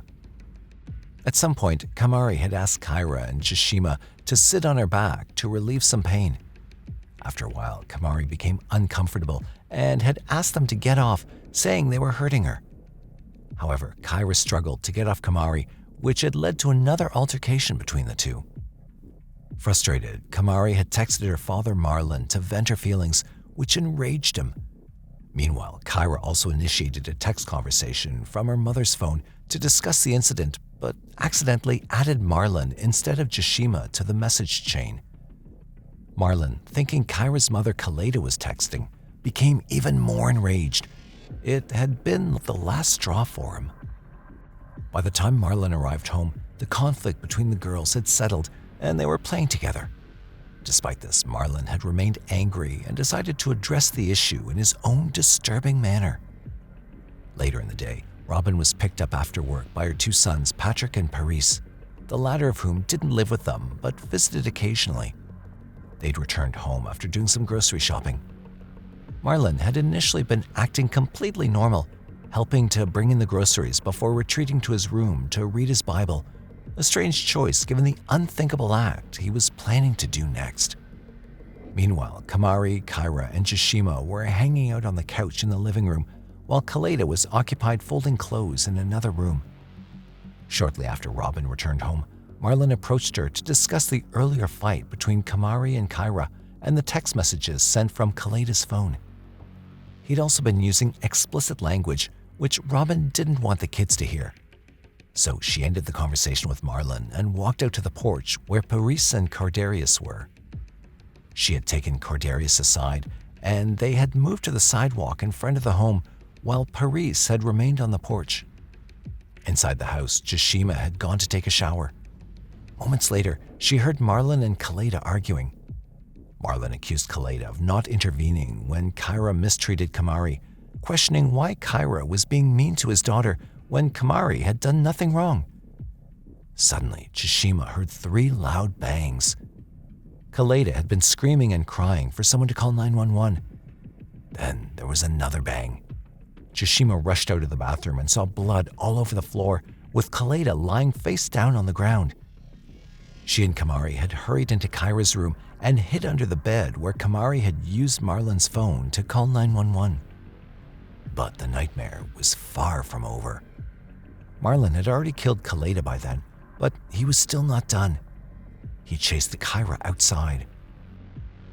It's hard to imagine the horror Kyra must have felt, not only witnessing the horrific murder of her mother, but knowing that he was coming for her next.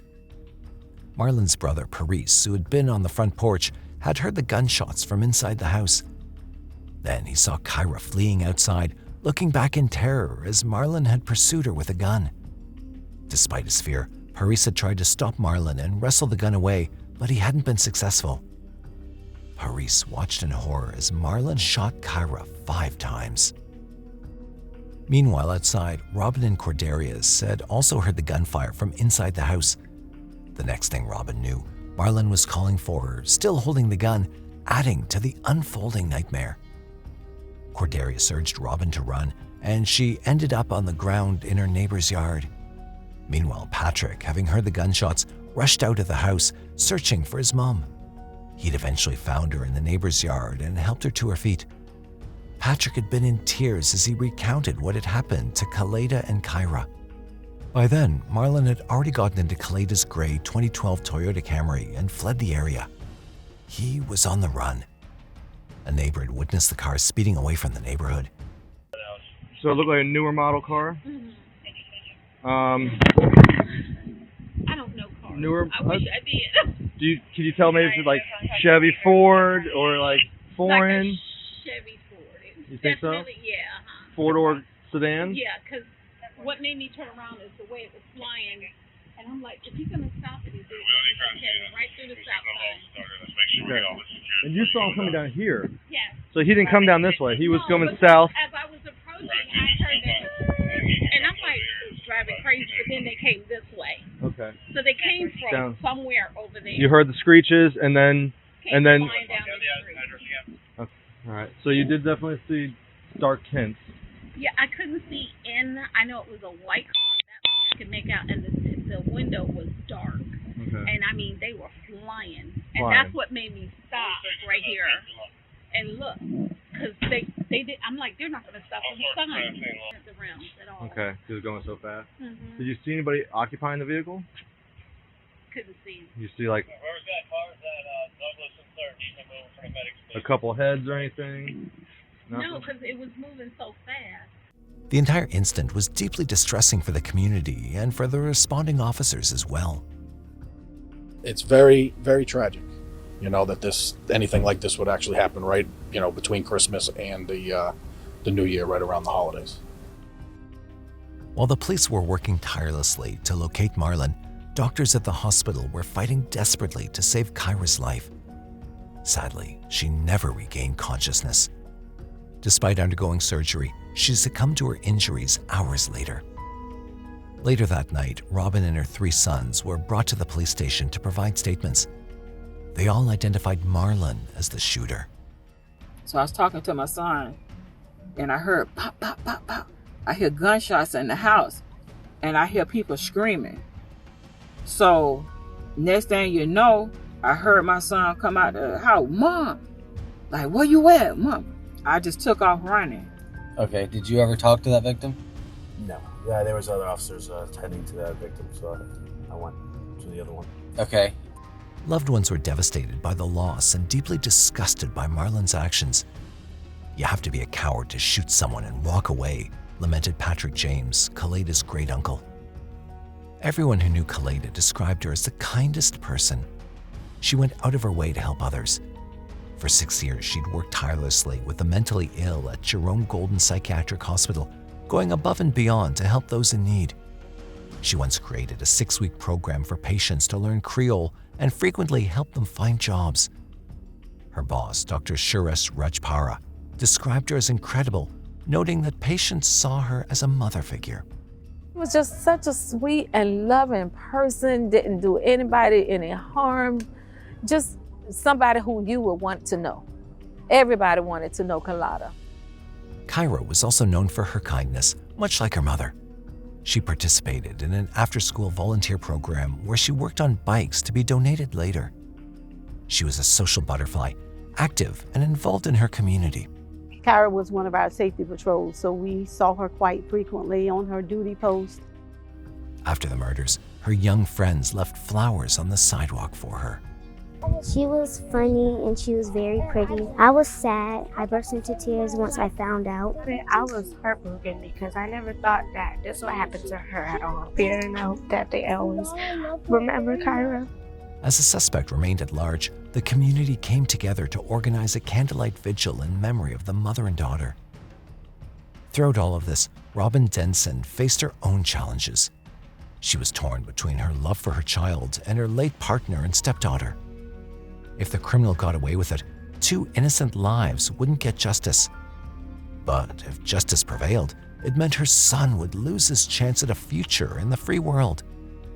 Despite her anguish, the heartbroken mother courageously made a tearful public plea to Marlon, urging him to do the right thing. Just please turn yourself in. I love you. You know I'm always going to love you. I'm going to be there for you, Marlon. I just told my family until Marlon turned himself in, I would not eat. I'm not going to eat. But I also want justice for Kaladaa and Kyra. You know both of them meant the world to me. You know the love that I have for them, and you know the love that they have for me.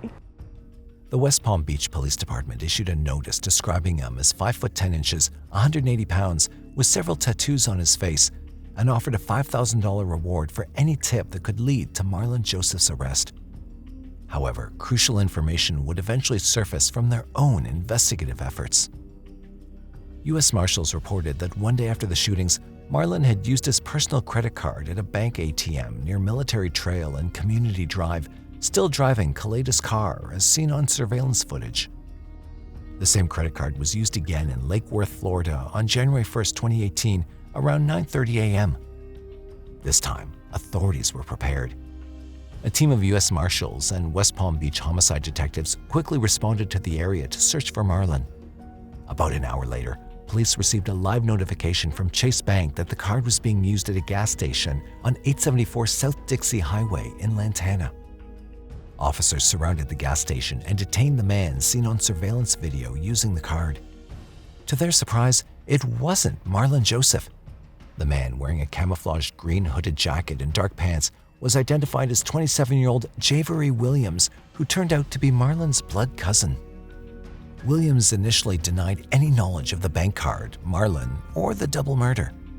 He even tried to conceal the credit card under the stolen BMW he was driving. However, investigators later found out that Joseph had given Williams the card to withdraw money for him. Additionally, it was uncovered that Marlon had stayed at Williams' rented apartment for 4 days following the murders. Police arrested Williams on a charge of making a false report for lying to police during a capital felony case. Hiding Marlon Joseph for the past couple of days while he was on the run and wanted for a double murder. Police then proceeded to an apartment complex on Federal Highway in Lantana, where they apprehended Marlon, who was hiding. He was promptly taken into custody and charged with 2 counts of first-degree murder. Marlon Joseph's trial began on January 18, 2018. The defense argued that his actions were influenced by mental illness, asking for a lighter sentence. They portrayed Joseph as a devoted father and former high school football star, with testimonies from family and friends highlighting his good character. They claimed he suffered from paranoid delusions and a low IQ, leading him to act out of fear. The prosecution, however, presented the murders as calculated and premeditated, emphasizing that Joseph had acquired a gun days before and shot his victims in cold blood. Additionally, the prosecution brought up Marlon's prior conviction to underscore his character. They noted his history of domestic violence and his previous incarceration for lewd behavior involving a 13-year-old girl in a 2013 incident when he was 22. How he was still allowed around children after this could be a whole different conversation, but the jury got the gist. On February 24, 2020, the jury found Joseph guilty of first-degree murder on both counts. During the penalty phase, the prosecution argued that his mental illness did not excuse his crimes, urging the death penalty. Joseph's mother wrote to the judge, stating that her son had refused a plea deal due to his mental illness and that a death sentence wouldn't change his condition. However, on November 19, 2020, Circuit Judge Cheryl Caracuzo upheld the jury's recommendation and sentenced 29-year-old Marlon Joseph to death, delivering her decision with strong words. Marlon Maurice Joseph, you have not only forfeited your right to live among us, but under the laws of the state of Florida, you have forfeited your right to live at all. With this verdict, he became the first person to receive a death sentence in 18 years in Palm Beach County. His mother broke down after hearing the sentence.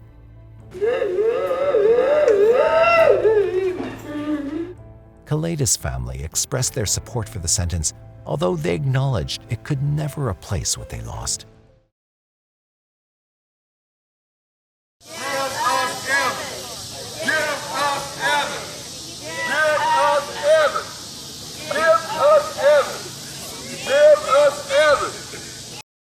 In this poignant footage, Evan Brewer's distraught father, Carlo Brewer, and others can be seen protesting, marching through the streets, and surrounding a house where Evan was believed to be inside. Yet, despite their desperate pleas, nothing seemed to work. The nightmare began on July 6, 2017, when the 3-year-old Evan went missing without a trace. The search took a grim turn when a large concrete structure was discovered in the house where Evan once lived. As Evan's mother, Miranda Miller, faced the harsh reality, she clung to the desperate hope that it was all just a bad dream. Their lives changed forever when they learned the horrifying truth about what happened to Evan. On July 6, 2017, Wichita police filed a missing persons report for Evan after arriving at his home to take him away, only to find no answer at the door. Neighbors reported that neither Evan nor his mother had been seen in some time.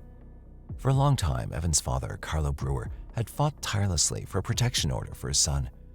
His determination paid off on May 4, 2017, when he successfully obtained the first protection order against Miranda's boyfriend, Stephen Bodine, ensuring Evan's safety. The police, now actively involved, made multiple efforts to remove Evan from the house, but each time they visited, no one answered the door. Surprisingly, authorities never escalated their actions by forcibly entering the house. The threat from Miranda's boyfriend and the ensuing protection order raised serious concerns about their family dynamics. Born on March 6, 2014 in Wichita, Kansas, Evan Brewer was primarily raised by his mother, Miranda Miller, following the end of her relationship with his father, Carlo, before his birth. Carlo had minimal contact with Evan, as he was happily married to another woman with children of his own. However, Carlo started visiting Evan more frequently in late 2016 upon learning that a new person had entered Evan and Miranda's lives. Miranda started dating Stephen Bodine in 2016, a man in his 40s who soon moved into a rented house at 2037 South Vine in Wichita, Kansas, where they started living together alongside little Evan. Carlo had issues with Vaughan, mainly with his drug addiction and his history of abuse. He vehemently opposed Evan living under the same roof as Vaughan, fearing for the boy's safety and well-being. The situation took a darker turn in February 2017 when one day Carlo brought Evan to his home to spend time with them and his step-siblings.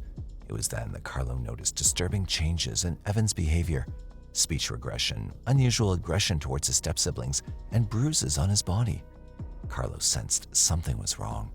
When he confronted Miranda about these alarming signs, she shockingly informed him that he could no longer see Evan without Vaughan's permission. Little Evan was typically well-behaved and caused little trouble for his mother, but Vaughan held a starkly different view. He also didn't like it when Evan would get too close to Miranda because he thought Evan was too clingy. He believed that Miranda had spoiled him and he needed to be disciplined. Agreeing with Vaughan's perspective, Miranda allowed him to take control of the household and even asked Evan to call him Daddy. Meanwhile, Carlo's concern for Evan deepened, yet he felt powerless as he was unable to meet him due to restrictions imposed by Vaughan and Miranda. Determined to intervene, he reached out to social services and law enforcement, sending handwritten letters detailing the abuses he believed were occurring. However, he was dismayed when authorities often found the home deserted during welfare checks and was puzzled by their apparent reluctance to take more decisive action in response to the concerning situation. Refusing to give up, Carlo devised a strategy to rescue Evan from the house.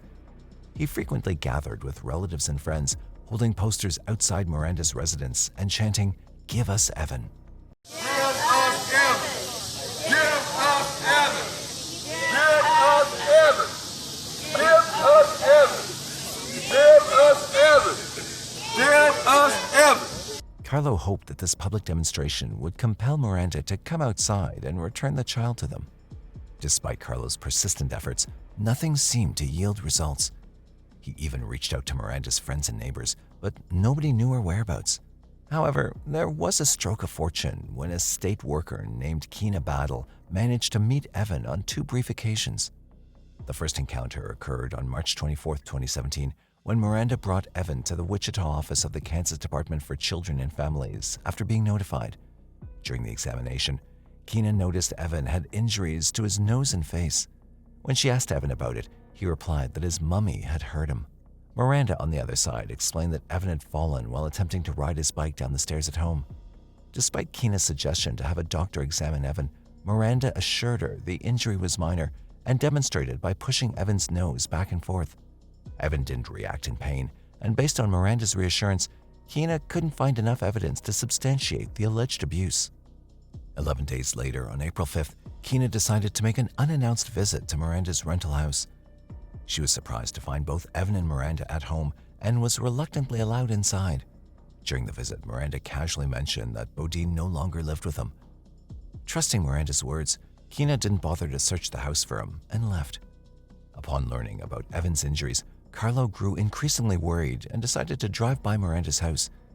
When he arrived, he spotted Miranda and Vaughan outside and Evan in dirty clothes. As Carlo approached, he noticed a terrible smell coming from Evan, who quickly jumped into the car after seeing him. Despite Evan's desperate plea conveyed through his fearful eyes, Miranda forcefully removed him from the car and whisked him inside the house before Carlo could intervene. Once again, Carlo was left heartbroken, unable to rescue Evan. On the other hand, authorities were yet to receive any response at the door each time they attempted a visit. Eventually, authorities received information from sources suggesting Miranda and Vaughan might have relocated to Oklahoma or Texas, but their efforts to trace them proved futile. A missing person report was filed for Evan. However, as time passed, authorities found no leads on Evan's whereabouts. In the meantime, Carlo fought for custody of Evan, leading to a 2-month legal battle that culminated on July 6, 2017, when Carlo was granted sole legal custody by a district court. Despite the court's decision, authorities were unable to locate Evan. Frustrated, Carlo took matters into his own hands on August 11, 2017, by visiting Miranda's residence in search of any clues. Little did he know what awaited him there. As he approached the residence, Vaughan suddenly emerged, enraged and wielding a hatchet, attacking Carlo's car and forcing him to retreat.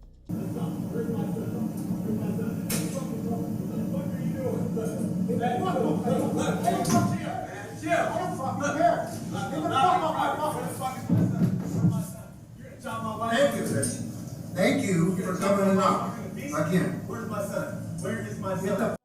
Where's my son? I can't go. The police will come. Look. Good. Look. Not your property. You'll be right here on my property. This isn't your property. I just talked to you. Call 911. From this attack, Carlo realized that the family hadn't moved. They were hiding in plain sight. He informed the authorities, leading to the arrest of Miranda and Bodine on August 30th, 2017, on charges related to parental custody interference. But surprisingly, Evan was nowhere to be found despite a thorough 2-day search of the house, leaving everyone puzzled and concerned for Evan. But Evan's disappearance hinted at something far more sinister that had already unfolded. The Wichita police launched an immediate investigation into the case of the missing boy. Carlo was hoping and praying that little Evan was safe, but fate had other plans for the worried father. On September 2nd, 3 days after the arrest, law enforcement received a chilling call from Miranda's landlord. He claimed that while changing locks after the arrest, he discovered an unusually large concrete structure with a wooden frame inside the laundry room. Authorities swiftly responded to the call and reached there. Upon examining the structure, they confirmed that something was concealed within. Then the block was removed and sent for further analysis. The gruesome secret hidden within the concrete shook the entire community. When the structure was finally breached, authorities made a stomach-churning discovery. The badly decomposed body of Evan, wrapped in several layers of towels, clothing, and duct tape, was found inside. The autopsy revealed possible signs of blunt force injuries to Evan's eye, ear, and head. However, due to the advanced decomposition, medical examiners couldn't determine the exact time, manner, or cause of the death. The investigation now shifted from locating a missing boy to putting his killers behind bars. After this gruesome discovery, when questioned, Bodine vehemently denied any involvement in Evan's death. Meanwhile, investigators worked tirelessly to gather physical evidence linking the couple to the heinous crime. Fortunately, they found the most compelling evidence from the surveillance cameras installed in Miranda's house. It contained thousands of photos and videos of Evan being ruthlessly abused. With this damning evidence, Miranda and Bodine had no way to escape the law and the punishment they deserved. Bodine and Miranda faced charges of first-degree murder, kidnapping, child abuse, and aggravated child endangerment related to Evan's abuse and death. Despite the substantial evidence against them, they pleaded not guilty. Armed with enough evidence, investigators interrogated Bodine once more, but he continued to deny any involvement. However, during a rigorous questioning session, Miranda broke down and revealed shocking details that no one could have imagined. She revealed that after she began dating Bodine, the abuse started almost immediately. Someone needs to discipline him. If you don't go in there and discipline him, I will go in there and discipline. And you know my discipline is way harder than yours. According to Miranda, Bodine was extremely controlling and authoritative, wanting to dominate every aspect of their lives. He abused both Miranda and little Evan. She recounted that Bodine's favorite way to torment her was hitting her head with his knuckle. On one occasion, he threw Miranda violently into plastic tubs because she smiled at him and it made him mad. After that instant, she left the home with Evan. However, she eventually returned to Bodine, whom she loved as her husband and referred to as my king. Bodine's authority grew increasingly harsh over time, imposing rules that little Evan had to earn everything, from food and clothes to toys. Punishments became severe. Sometimes Evan stood for hours with his arms behind his back, enduring beatings if he moved or failed to apologize. During these punishments, no one, not even Miranda, dared to intervene, and occasionally Bodine even forced her to join in beating Evan. Bodine's control extended beyond punishments. He banned Evan from leaving the house, isolating him from potential help. Miranda, too, fell under Bodine's dominance, cutting off contact with family and friends and adhering strictly to his rules. Bodine's possessiveness grew to extreme levels. He installed surveillance cameras indoors and outdoors, monitoring their every move. The harsh regime continued relentlessly, with Bodine subjecting Evan to such cruelty that the mere sight of him filled the child with terror. Bodine went as far as to chain him up in the basement with a belt around his neck and with no clothes, leaving him for extended periods without food and water, treating him no better than an animal. But the horror didn't stop there. Miranda proceeded to reveal to authorities the chilling details of the relentless torment that little Evan had endured in his final days. Authorities also convinced Miranda to testify in court during the trial. As a result, she struck a deal with prosecutors, agreeing to plead guilty to a reduced murder charge in exchange for her truthful testimony against Vaughan. Next, authorities endeavored to determine the motive behind the heinous act. After meticulously assembling all the evidence, statements, and backgrounds of the perpetrators, investigators gained a clear understanding of the motive behind these atrocious acts. During their search of the home, investigators found extensive evidence of drug use. Miranda also admitted to frequently using methamphetamine, cocaine, anxiety medications, pain pills, and Benadryl both before and after Evan's death. This confession was corroborated by crime scene photos showing glass pipes, pill bottles, and a drug scale scattered throughout her house. She also disclosed that Vaughan had a history of abusing not only Miranda and Evan, but also his former girlfriends and his daughter Samantha. In the end, it was clear that Vaughan and Miranda were criminally inclined, drug-addicted individuals with a psychotic disposition who inflicted such a horrific death on Evan simply because they believed they could do so to a defenseless little boy. After all this, they were finally poised to face the punishment they deserved by law. During the week-long trial in December 2018, Miranda provided detailed explanations about what had transpired during Evan's final days. Walked over to the corner by the door and stood in the corner with his hands behind his back. I don't know how long he was there, a good couple hours. If he moved, cried, whined, Stephen yelled at him. Goes into the bathroom, shuts the door. All I can hear, I can't get through the door, all I can hear is, wake up, look at me, wake up. He opens the door and he's like, I need you to be as calm as you can be and do CPR. I tried doing CPR in the bathroom, there was no room. She testified that Evan had been sick for days, yet the torment persisted. Vaughan would compel Evan to stand for hours on end and, at times, force-feed him large quantities of salt as punishment. The little boy was overwhelmed by the excessive salt intake, causing him to vomit and struggle to eat or sleep. During his final day, Evan collapsed and couldn't get up after being beaten and forced to stand against a wall for hours. Vaughan slapped him with all of his strength as punishment, according to Miranda's testimony, then hauled the boy into a bathroom to quiet his screams. When he came out, Evan was wet and unresponsive. Miranda recalled that when Evan became lifeless, instead of calling 911, she and Vaughan began plotting how they would dispose of Evan's body. She testified, Stephen wanted to hurry up and take care of Evan before he started to smell. Then in the laundry room, Vaughan used multiple bags of concrete purchased from hardware stores to encase Evan's body in a concrete structure. Miranda testified that Evan possibly died between May 18th and 22nd, 2017, but she couldn't pinpoint the exact date due to being in a drug-induced haze. Investigators, however, believe that Evan died on May 19th, 2017.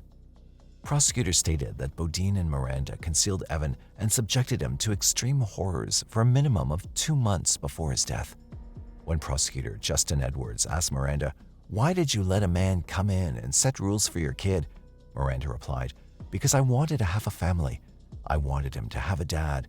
I wanted to be a good mom." Prosecutor Justin also asked, "Why did you let a man who abused you back into your house?" She replied in a flat and unemotional voice, "I love him. He had nowhere else to go. He was my best friend. He was my king." The courtroom was filled with shock and disgust with such statements from a mother who showed more care and sympathy towards her criminal boyfriend than her innocent little boy. Prosecutor Justin concluded that Samantha Johnson, Vaughan's daughter from his previous relationship, courageously came forward in the case and testified in court about the abuse she had also endured. The Sedgwick County District Court Judge, Steve Turns, condemned Vaughan, stating, "Your acts were disgusting, cowardly, and monstrous." Stephen Vaughan and Miranda were both held criminally responsible for Evan's tragic death. Finally, on December 17th, 2018, Judge Steve sentenced Stephen Vaughan to a little over 109 years. Miranda Miller received a 25-year sentence as part of a plea deal for testifying against Vaughan. During the hearing, Vaughan remained mostly impassive and without remorse. In the courtroom, 2 of Evan's aunts, Carol and Cheryl Brewer, read aloud emotional letters they'd written in Evan's voice. They expressed that if Evan could speak for himself, he would have shared his love for Ninja Turtles, Batman, grapes, and enjoying cupcakes. They emphasized that despite escaping months of abuse, Evan's spirit had remained unbroken. Before we conclude, we want to share our heartfelt condolences to Evan Brewer and his loved ones. Finally, justice was served for Evan, bringing relief and closure to both the community and his paternal family. Evan's grandfather, Carl Brewer, a Kansas gubernatorial candidate, made children's protection a top priority in his campaign after the tragic incident.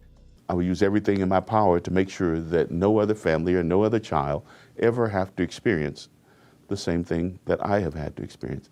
Evan's death could have been avoided if his mother had not supported Bodine in the heinous act, or if authorities had taken stricter action when they were informed multiple times about the abuse. State officials admitted that the Kansas Department of Children and Families had made mistakes in handling Evan's case. Of the at least 8 reports DCF received concerning Evan in the 13 months before he died, they responded only twice. Despite justice prevailing in the end, little Evan should never have had to suffer the atrocities he did. The system should have protected him, but failed to do so. His tragic loss underscores the critical need for effective and timely intervention. On July 12, 1997, the Fort Lauderdale Police Department received a concerning call. The Broward County Main Library, located in Fort Lauderdale, Florida, placed the call and reported that one of their workers, 40-year-old William Will Codet, was missing. The missing employee was a highly methodical person, and not showing up without informing the staff beforehand was very out of character for him. The police made note of the address to the man's apartment in Victoria and sent a patrol car for a routine check. The apartment looked normal from the outside, but when they ventured inside, they were horrified to see what lay before them. The house was dimly lit, and the air conditioning was on despite being seemingly unoccupied. Upon opening the bedroom door, they discovered large blood splatters on the wall and a huge pool of blood on the floor with a lifeless body lying in the middle of it. However, the body didn't belong to Will. In fact, the on-duty officer, Chris Reyes, who saw the body, recounted that the chilling scene before his eyes was something he'd never seen. Describe what you saw. There was a female. She was laying in a puddle of blood. I could tell that she was wearing a T-shirt. It had several puncture wounds. She was facing up. In the puddle of blood, there laid a knife and a phone. The dead woman found at Will's house was identified as 30-year-old Gloria Gomez. While detectives began investigating her background, the medical team performed an autopsy on her badly mangled corpse.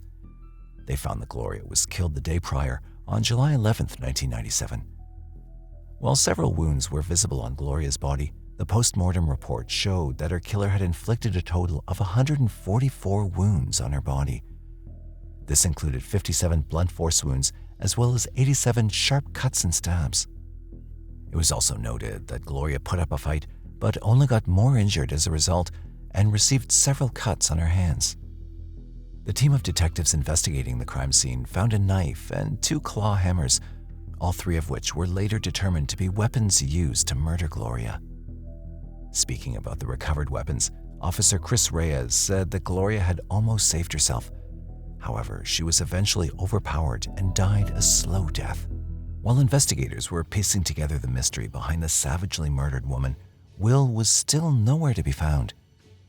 Investigators already suspected Will had murdered Gloria, and their suspicions were confirmed when they discovered that he'd fled the country immediately after Gloria's murder. During interviews with the Broward County Main Library staff, it was revealed that Will was acting a little strange in the days leading up to his disappearance.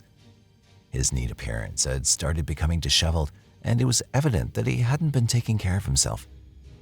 However, alarm bells did not ring in anyone's head until one day he simply failed to show up at work. While the model employee was on the run, investigators traced where Gloria had come from the day of the murder and visited the house of her fiancé, Roger Laverde, and his mother, Oriola Laverde. They were informed about the unfortunate killing of Roger's future bride, a blow that seemed to have hit them hard in the gut. The detectives asked Oriola if she knew why Gloria was at Will's house. This led them to a shocking answer. Oriola told detectives that Will was Gloria's ex-boyfriend, and he'd called the home telephone of their house on July 10, 1997, and requested that Gloria come and see him. Not just that, to manipulate Gloria further, he even claimed he was suffering from terminal cancer and didn't have long to live. She said that the family was aware that Will was Gloria's ex-boyfriend. She noted that Gloria was initially hesitant about going, but later left for Will's house in Fort Lauderdale on July 11, 1997. However, little did she know that instead of her ex-boyfriend, it was she who was soon going to die. After learning about the manipulative tactics used by Will to lure Gloria to his house, investigators began digging deeper into their primary suspect, who was on the run. Surprisingly, they found that the meticulous and hardworking library employee already had a criminal record. However, the details of his record jolted the officers with a shocking revelation. In fact, he had committed another murder 19 years prior in Germany in the same way that Gloria was killed. The case file on Will's criminal past showed that he'd killed a 19-year-old girl named Lisa Hollinger while he was studying at a university in Hamburg. The report revealed that Will was 20 years old at the time. He and Lisa were exchange students from America who had started dating. However, their love story saw a tragic end when Will killed Lisa on September 25, 1978, by inflicting several blunt and sharp wounds on her body. Hence, Will was an old player of the game who had already torn open a body and tasted blood. While the modus operandi indicated that Will was a ruthless killer who had repeated the same gruesome crime, the report disclosed that Will had filed for an insanity plea after the murder. It was noted that he was mentally unwell and was suffering from psychosis. Germany, being one of the havens of psychological studies, chose to give Will a light sentence of just 3 years behind bars. Moreover, he was released from prison and sent back to the U.S. after serving just 15 months as an inmate, owing to good conduct and behavior. This greatly shocked Lisa's parents, who received the news of their daughter's death much later and were helpless at the time, given they couldn't afford a trip to Germany from America to attend the trial of their daughter's murderer. Lisa's family was also very ill at the time, so even if the Hollingers could have arranged the funds, it was physically impossible for Lisa's dad to go. The news of William Codet committing a second murder after 19 years of showing zero signs of hostility, aggression, or violence shocked everyone. However, it came as no surprise to the Hollingers, who knew Will for the monster he was. This time, the Hollingers resolved to attend Will's trial after Will's eventual capture. Little did they know that their wish was soon going to come true, as police would catch Will 3 months after Gloria's murder when he returned to the U.S. The police found Will at his ex-wife's apartment in New York on October 14, 1997. Apparently, the slim and innocent-looking man made no attempts to escape or resist arrest when the cops zeroed in on his location. On October 15, 1997, he was thoroughly interrogated by the New York Police Department. Surprisingly, Will made no effort to conceal or hide his crime and confessed to everything that had happened. In fact, he wrote a 25-page statement and submitted it to investigators, describing his crime in detail and the reason behind it. I told her I could not go on living without her. I told her I wanted her back. Then she told me I idolized her. Then she told me she had never loved me the way I thought. I broke into a rage, a demonic rage. I struck her on the head. She was bleeding and trying to get up. I came back and began to stab her. I knew she was dead. I cried out, "Oh no, not Gloria. Not this again. Not this demon." The police also recovered a journal written by Will, which was titled Crepusculo, A Journey into Obsession. Upon reading the contents of the journal, the police were shocked to see that Will had addressed the entire 205-page journal to Gloria, the woman he'd subjected to a slow and merciless death. The police also found an even more sickening detail. He repeatedly wrote about how much he loved her in the entire journal. The journal detailed accounts from his time on the run away from America. From this written account, investigators learned that Will had visited several European cities during his escape and had also briefly visited North Africa. Based on the hefty amount of evidence, as well as Will's written statement, he was extradited back to Florida and placed in the Broward County's prison. The state of Florida assigned Will a psychologist who routinely visited him in the prison, who tried to decipher his troubled mental state. Finally, the time for conversation came to an end, and the trial to bring justice to Gloria Gomez began 5 years after her gruesome murder. The trial of the state of Florida versus William Code began on March 29, 2002, and was presided over by Judge Alfred J. Horowitz. The defense conceded that Will was guilty of Gloria's murder. However, the agenda of the circuit court in Broward County was to determine if the murder was premeditated. Lisa Hullinger's parents were also present at the trial, who looked Will in the eye as he stood trial for another ruthless killing. However, the information about Lisa's murder was not permitted to be disclosed to the jury in order to prevent any biases from being formed. The defense argued that Gloria's murder was a crime of passion and thus warranted a second-degree murder charge or a charge of manslaughter. On the other hand, the prosecution argued that the murder was precisely calculated and premeditated, and Will should receive the death penalty for his crime. Defense lawyer George Rares opened his statement by saying that the sheer magnitude of violence involved in the murder couldn't have been planned beforehand. Chief Prosecutor Charles Morton, on the other hand, said that Gloria Gomez went to see Will under the impression that her ex-boyfriend was soon going to die of cancer. However, she was walking into a trap carefully laid by Will, who had already planned to kill Gloria if she didn't accept his demand to marry him.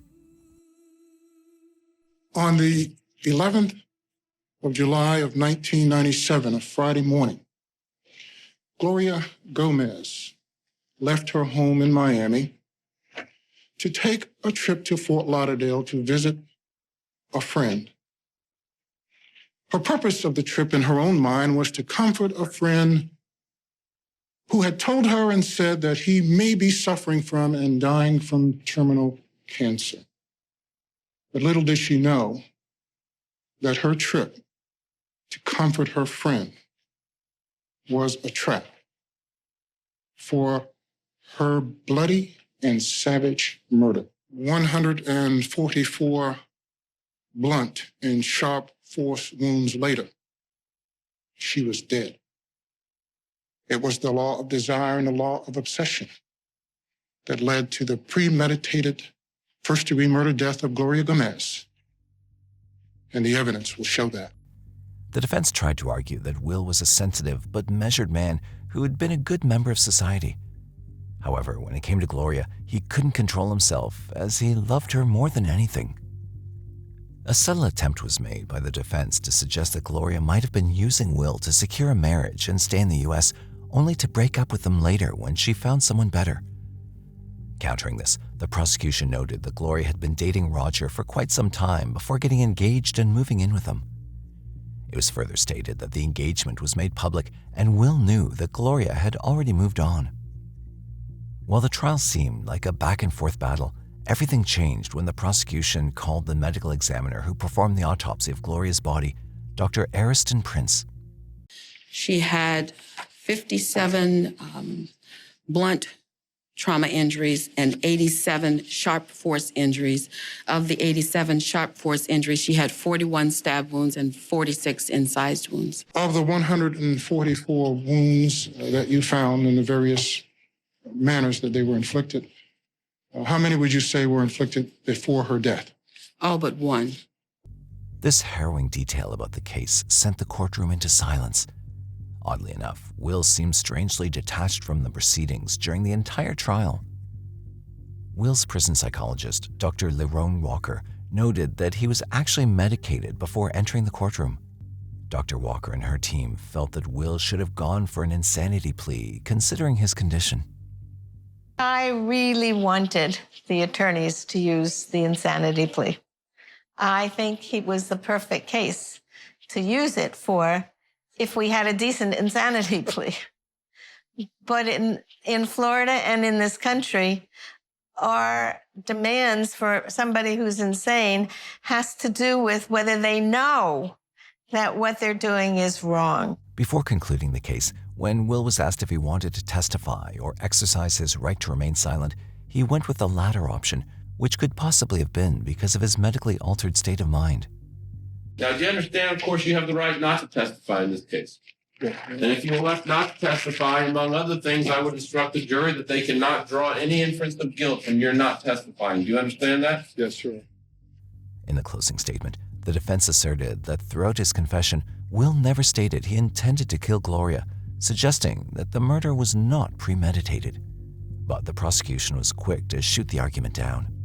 You never heard Mr. Codes say these things, and that's because people don't walk around, generally, step on crates in the middle of downtown and yell, "I am about to kill Gloria Gomez.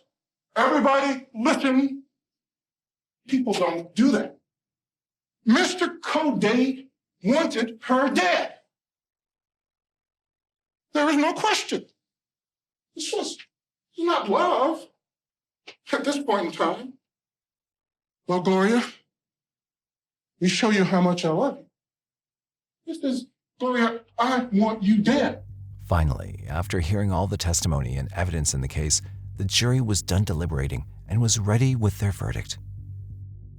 Judge Alfred J. Horowitz didn't need to look twice at the judgment reached by the jury before approving their decision. The verdict handed down in July 2002 found William Codes guilty of the first-degree murder of Gloria Gomez. We, the jury, finds as follows as to the defendant in this case. The defendant is guilty of murder in the first degree as charged in the indictment. Despite the defense's arguments about Will's mental state, the jury was convinced that he had not acted due to psychosis. They found it hard to believe that someone could maintain a psychotic break long enough to inflict 144 wounds and lure Gloria to her death with a premeditated lie. Another key component behind the conviction was a segment from his 25-page handwritten confession he'd submitted to the police when he was interrogated on October 15, 1997, which said, "I'm writing this letter to disclose the truth about the murder and why I believe I should have been sentenced to death. At no time did I ever have a psychotic break from reality." This contradicted what the defense was trying to portray, that this was a crime of passion. The verdict, however, was later overturned by the Supreme Court of Florida in October 2006. The Supreme Court faulted Judge Horowitz for rejecting the testimonies of the 6 psychiatric experts who handled Will's case. However, Judge Horowitz remained firm in his decision and noted that the magnitude and the manner in which Will killed Gloria warranted a first-degree murder charge, along with the elements of premeditation determined by his confession. Following this, the original decision was reinstated, making Will a death row criminal once again. However, things took a turn before the day of his execution arrived. On April 28, 2008, prison guards reported that Will had ended his own life inside his jail cell at the Union Correctional Institution in Rayford, Florida. The report concluded that Will died of several self-inflicted injuries to his body, resulting in heavy blood loss. Apparently, Will was highly suicidal and had been placed on suicide watch. Despite this, he had also tried to take his own life during his imprisonment at the Brewer County Prison in 2000, 2 years before he stood trial for Gloria's murder. The harrowing murder case of Gloria Gomez raises several pressing questions. First of all, why was his case not properly handled in Germany?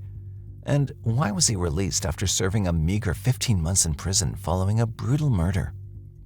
The authorities in Germany could have given him a harsher sentence, considering that he was 20 years old and was tried as an adult. Secondly, how much trust should society put in persons with mental disorders who are guilty of violent crimes? In the case of Will Codes, he lived a normal life for 19 long years before committing another gruesome murder. And lastly, why were the psychologists still in favor of giving Will a lighter sentence when he himself claimed to have orchestrated everything beforehand?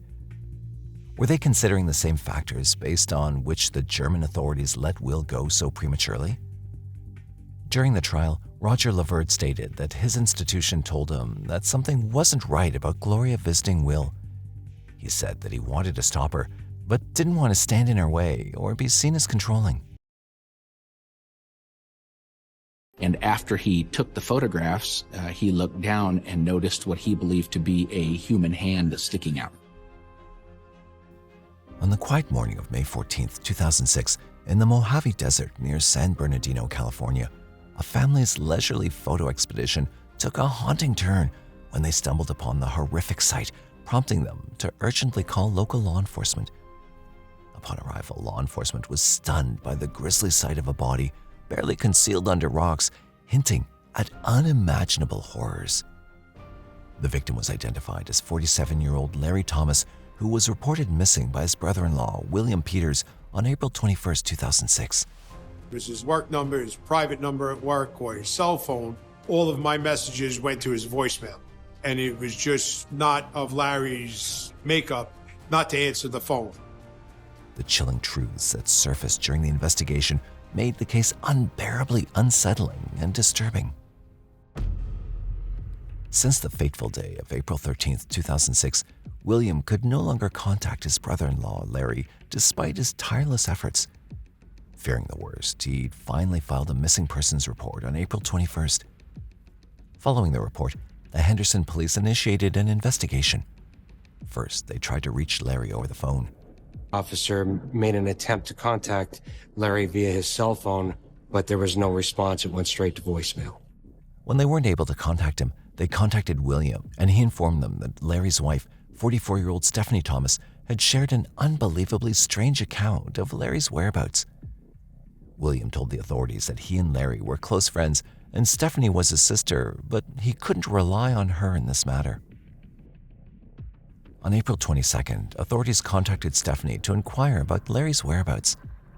She recounted that it had been 9 days since she last saw him and then explained to authorities what had happened on April 13th. According to Stephanie, that morning they had had a pretty big argument and that he left. Larry ended up going to work, and later that afternoon, she took the 5 kids to her mother's house on the other side of town to color Easter eggs.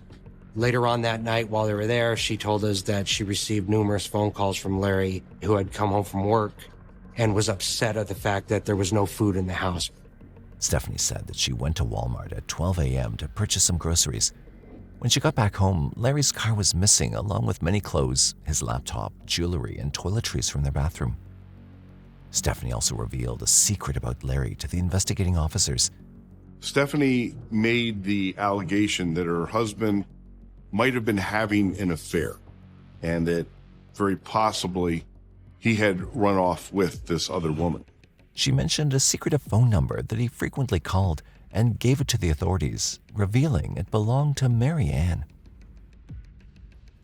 On April 27th, when authorities interviewed Mary Ann, she expressed her concerns, mentioning she hadn't heard from Larry since April 13th. She clarified that their relationship spanned 2 years and was purely friendly, involving sharing about their personal lives. She also stated that Larry had once shared his suspicion that Stephanie was having an affair with her business partner, Sean Pritchett. Mary indicated that William might have further details regarding this matter. To verify Mary's statement, police reviewed Larry's phone records and confirmed that his last call was to Stephanie on April 13th. This provided reassurance to authorities that Mary was not involved in Larry's disappearance. Subsequently, they scrutinized Larry's bank accounts and found that no transactions had occurred since his disappearance. Additionally, his 2005 Chevy truck, listed in the system, was also missing. These findings left authorities with numerous unanswered questions that demanded a credible explanation. When authorities spoke to William again, they were stunned by his revelations. He expressed his disbelief in Stephanie's account of Larry leaving the house, as he'd been deeply devoted to his children and wouldn't simply disappear. William also provided more information about what he believed was occurring in the residence. William also corroborated Mary's statements, revealing that Stephanie and Sean had been having an affair for approximately 2 years. He said that the situation escalated when Sean lost his apartment and Stephanie suggested he stay in their spare bedroom. Initially, Larry agreed, but over time, he noticed changes in Stephanie's appearance. She started dressing more provocatively. This raised suspicions for Larry regarding Stephanie's relationship with Sean. In December 2005, Larry asked Sean to leave, but he refused, which caused a heated argument with Stephanie. Despite these challenges, Larry remained determined not to give up on his family. Now, authorities got ample reason to consider Sean and Stephanie as prime suspects, leading them to delve deeper into the complex dynamics of their personal lives and relationships to uncover any new leads. Born in 1959 in New York, Larry was one of 4 sons. From a very young age, he developed an interest in car repair and opened his own gas station and garage in Long Island at the age of 21. A year later, he started dating Stephanie, a 19-year-old waitress. They eventually got married in 1986 after dating for 4 years. The couple raised 5 children together, but as expenses grew, they decided to relocate to Henderson, Nevada, near Las Vegas in the early 2000s, drawn by the lower cost of living. Larry pursued a career as an auto technology instructor at the College of Southern Nevada, while Stephanie took on part-time work in the city. That's where she met bouncer Sean, and their relationship deepened over time, marking a significant shift in their dynamic. Armed with this information, authorities decided to conduct separate interviews with Sean and Stephanie on May 3, 2006. When questioned about her relationship with Sean, Stephanie made the shocking assertion that he was solely her business partner. Tell me about Sean. All right, who is he to you? My business partner. Okay. Is that all he is to you? He is my friend. I know him for 5 years, 5 or 6 years, something like that. Okay, so it's friend only? Mm-hmm. Have you ever had sex with Sean? Years. Right. When I talk to Sean, is he going to tell me that you guys have never slept together? I don't know what he's going to tell you. She denied any romantic involvement with Sean and made a surprising claim about Larry. The life that I had with Larry was very odd. He was violent and wanted me to do things that I wouldn't normally do. Okay. Larry was not always the way that he is now. She then told a bizarre story about Larry that stunned the investigators. Stephanie asserted that Larry was no longer the person she once knew. He underwent a dramatic change after an incident in January 2004. Larry is involved in an accident where 2 girls died on Parkway. He was supposedly cut off a truck. The truck hit these 2 girls, and he went to jail. The actual charge was unsafe lane change. Larry is the one who asked Sean to move in, and he talked to Sean about helping run the house because we didn't have money, that somebody was actually there to take care of the kids and stuff because he didn't know actually how long he was going to be in jail. When did he go to jail? He went to jail September of last year. And how long was he there? It was supposed to be a month. He got out earlier than he thought he was going to get out. According to her, since then, Larry's behavior had changed exceptionally. I never thought he'd hit me either. I never thought in my dreams that... But he did. But he did. He became physically abusive towards her and developed strange fantasies.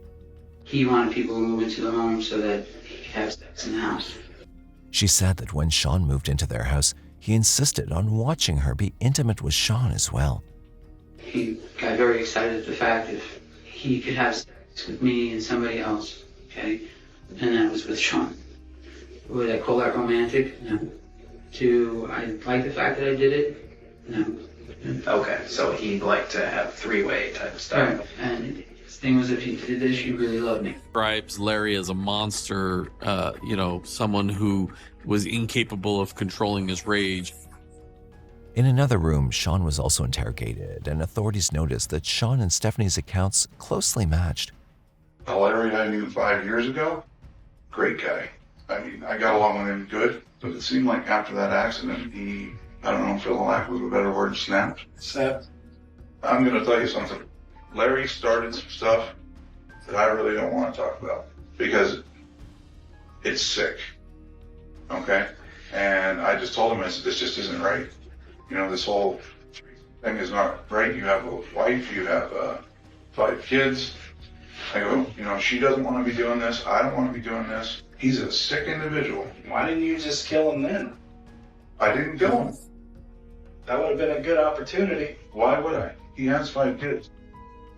Sean mentioned witnessing Larry's violence against Stephanie during his time living with them. He asserted he was not involved in Larry's disappearance and claimed that he'd been at a bar all night on April 13th. That night, Stephanie only called him to inform him that Larry had left the house after an argument. Then, Sean provided authorities with a significant clue about Larry, which aided in their investigation. He mentioned that Larry had a history of causing trouble everywhere and had angered many people at his workplaces. He told me things are bad at work. I said, what do you mean bad? Larry's made all the teachers mad. He's made all the bosses mad. They have an audit out there. A bunch of people got in trouble for working on cars, charging money to work on cars. Everybody was kind of implicated. Sean suggested that Larry might have made enemies there who could be connected to his disappearance. Since there was no evidence linking them to Larry's disappearance, Sean and Stephanie were released. On May 4th, authorities interviewed several of Larry's colleagues, but found no evidence to support Sean's claims. Most stated that Larry's problems were confined to domestic issues. However, one colleague made a chilling revelation. Larry had told her that he suspected Sean was plotting to have him killed for $240,000. One employee actually brings up the fact that Larry had told her that he felt that Sean was trying to have him killed. Despite this alarming information and a possible motive, authorities lacked sufficient evidence to arrest Sean. Police were of the opinion that something wasn't completely right about this situation, but there was no body that was found. There's nothing that sticks out as clearly indicative of criminal activity. Then on May 14th, 2006, San Bernardino police received a chilling call from a family exploring the Mojave Desert who had spotted what appeared to be a human hand while photographing an old ranch. Upon arrival, Bernardino police discovered a gruesome sight, a severely decomposed male body barely concealed under rocks in the deserted area.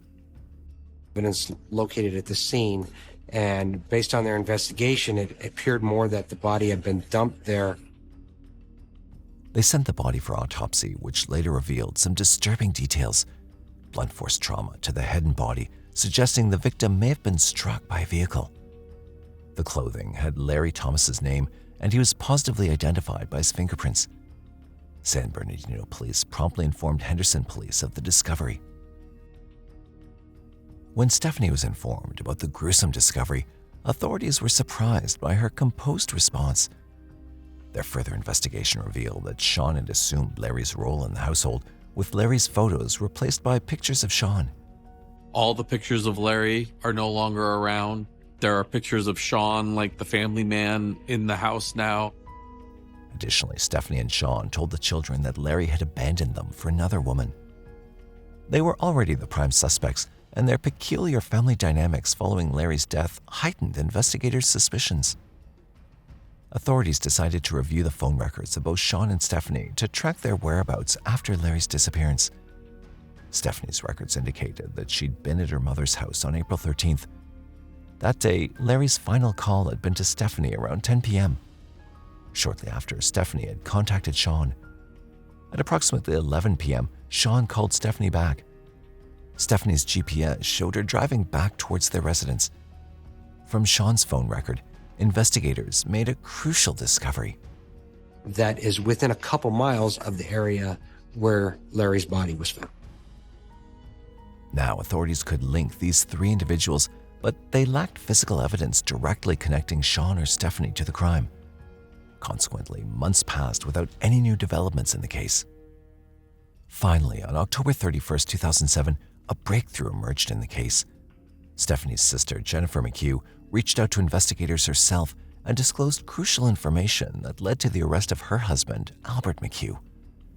Jennifer met with investigators at a local coffee shop and revealed the shocking details of the murder. She recounted that on April 13th, Larry had called Stephanie as he left work, after which Stephanie had called Sean to come home. Jennifer asserted that the murder had taken place inside the house where Sean had been waiting for Larry's arrival. Sean had allegedly beaten Larry severely until he was unconscious. He then used Larry's Chevy truck to transport the body, which he disposed of in San Bernardino. To ensure Larry was dead, Sean cruelly drove the truck over him. That day, Stephanie had stayed at her mother's house until late at night to avoid suspicion and uphold her innocence. She didn't leave my mom's house until 11:30, which is very unusual for her to stay that long. Sean told her to make sure wherever she was that night, that she was at a specific place at a certain time so that they would see her. When asked about the truck, Jennifer said that Sean had dismantled it and sold the parts to hide evidence. Jennifer also said the whole plan was premeditated and Sean had disclosed everything to her husband, Albert.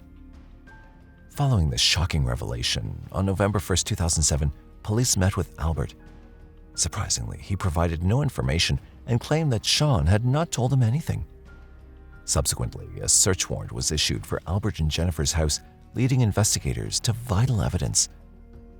In Albert's garage, police discovered a steering column hidden under a workbench. Upon checking the serial numbers, they matched those of a 2005 Chevy truck, the same model Larry drove and which had been missing since his disappearance. Subsequently, Albert was confronted, but since he didn't confess, he was arrested for possession of stolen property. Investigators continued their search for evidence, and at one point, they made a wild guess that led them to the crucial evidence they'd been searching for months. Maybe Sean or Stephanie or anyone involved that we believe may have pawned items that belonged to Larry. During their search through the nearby pawn shop records, police discovered that on April 16th, Sean had pawned 3 rings. Investigators then compared those pawned rings and found that appears to be the exact same ring that was recovered from the pawn shop. This identification of those rings was also confirmed by Larry's family and William. Finally, authorities obtained an arrest warrant against Sean. On February 11, 2008, Sean was apprehended, but he declined to provide any statement. After Sean's arrest, the police confronted Stephanie once more. Despite claiming innocence, this time she changed her story. Stephanie eventually confessed that Larry had not been abusive to her and revealed that Sean had instructed her to fabricate the story about Larry. Despite this, Stephanie wasn't arrested due to lack of evidence, although authorities believed that she was the mastermind of the crime. I think it's everybody's impression that she's the puppet master pulling the strings. She knew she was into quicksand, and she was ready to sell anyone down the road with her. On February 13th, while in prison, Albert finally admitted to the police that Albert finally says, "You're right. I did tell my wife all of that. It's all true." He also affirmed that Stephanie was the main instigator behind the heinous act that had transpired. On March 31st, 2008, Stephanie was finally arrested at the casino where she was employed and faced charges of murder, conspiracy to commit murder, and being an accessory to murder. After thoroughly examining all evidence and statements, authorities concluded the motive behind the murder. It appeared to have stemmed from the greed for insurance money and the complex relationship dynamics. Stephanie had persuaded Sean to kill Larry, and he had willingly carried out the act, aiming to get all the money and take over Larry's role in the family. Now, Sean had no means to evade punishment. Sean stood trial in September 2010, where it came to light that he'd struck Larry in the head with a tire iron at their home. After deliberating for 4 hours, the jury found Sean guilty of first-degree murder, robbery, and conspiracy to commit murder. He received a sentence of 45 years to life. Stephanie admitted guilt to second-degree murder and received a sentence of 10 to 25 years. Larry's family, William, and the entire community found solace and relief with the case's closure. William expressed his deep emotions for his beloved friend Larry and his fatherless children. He is missing out on being the father and the parent that he so desperately, desperately wanted to be. And his 5 children will never, ever, ever have their father with them. Post Larry's death and Stephanie's conviction, their children were raised by Stephanie's mother. In 2018, after serving 10 years, Stephanie was released from prison. Despite completing her sentence, many believed Stephanie deserved harsher punishment for her role in the crime. 911, if it's a fire or medical emergency. They want to kill me, hurry up, please! Hurry! A piercing cry for help shattered the quiet of December 21st, 2011, when St. Petersburg dispatchers received this harrowing 911 call. Sir, where are you? What's the address? What is the address? A man's voice filled with terror cried out for help. But as the dispatcher pressed for details, something horrifying unfolded. It was a chilling call. He was crying out for help. He announced his name at that time as Landy Martinez. Then you heard 2 gunshots. And after the 2 gunshots, you no longer heard the cries from Landy Martinez.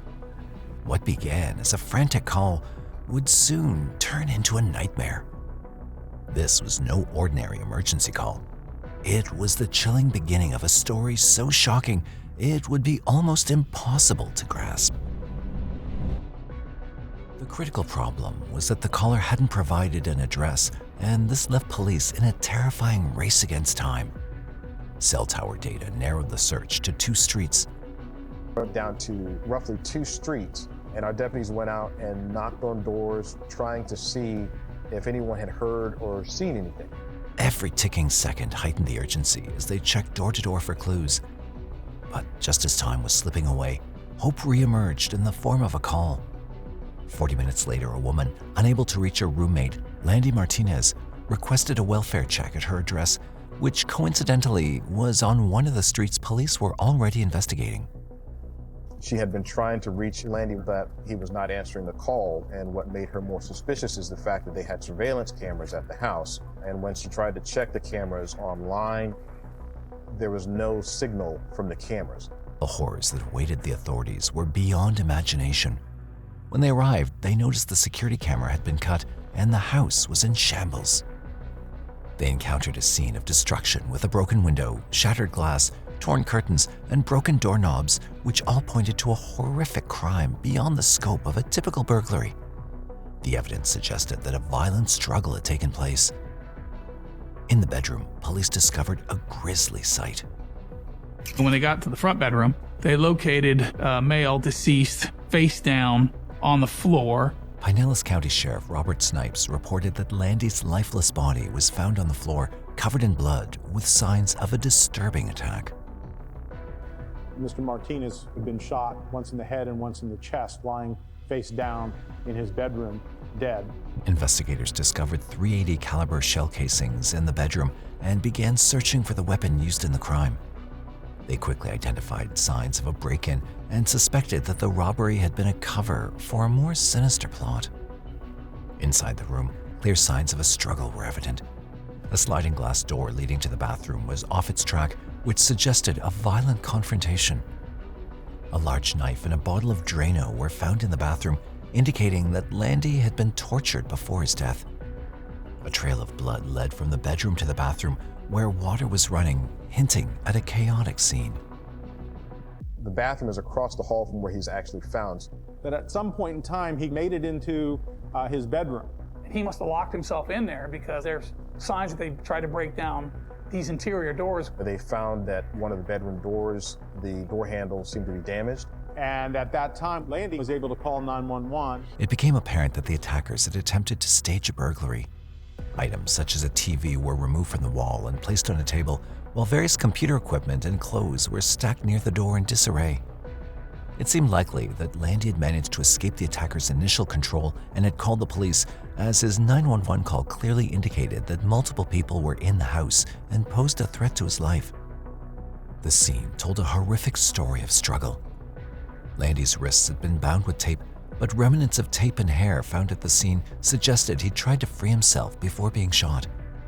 A broken hammer was found near the doorknob, likely used to force entry into the house. The investigative team noted that it was unusual for a burglar to commit murder, especially when the primary goal seemed to be theft. Burglars typically target valuables such as cash, not electronics or personal items. This case showed signs of deliberate torture, which raised significant concerns for the detectives. Amongst the chaos, the detectives made a startling discovery that would rewrite the case. It was a hidden iPhone found under the mattress on Landy's bed, believed to be the device used to make the 911 call. This discovery was critical in piecing together the sequence of events leading to Landy's tragic death.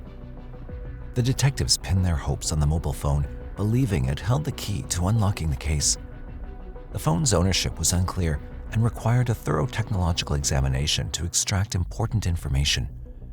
This process was time-consuming, particularly in Pinellas County, where detectives needed to file for a search warrant to access the mobile records. While waiting for results from the phone, another significant discovery was made.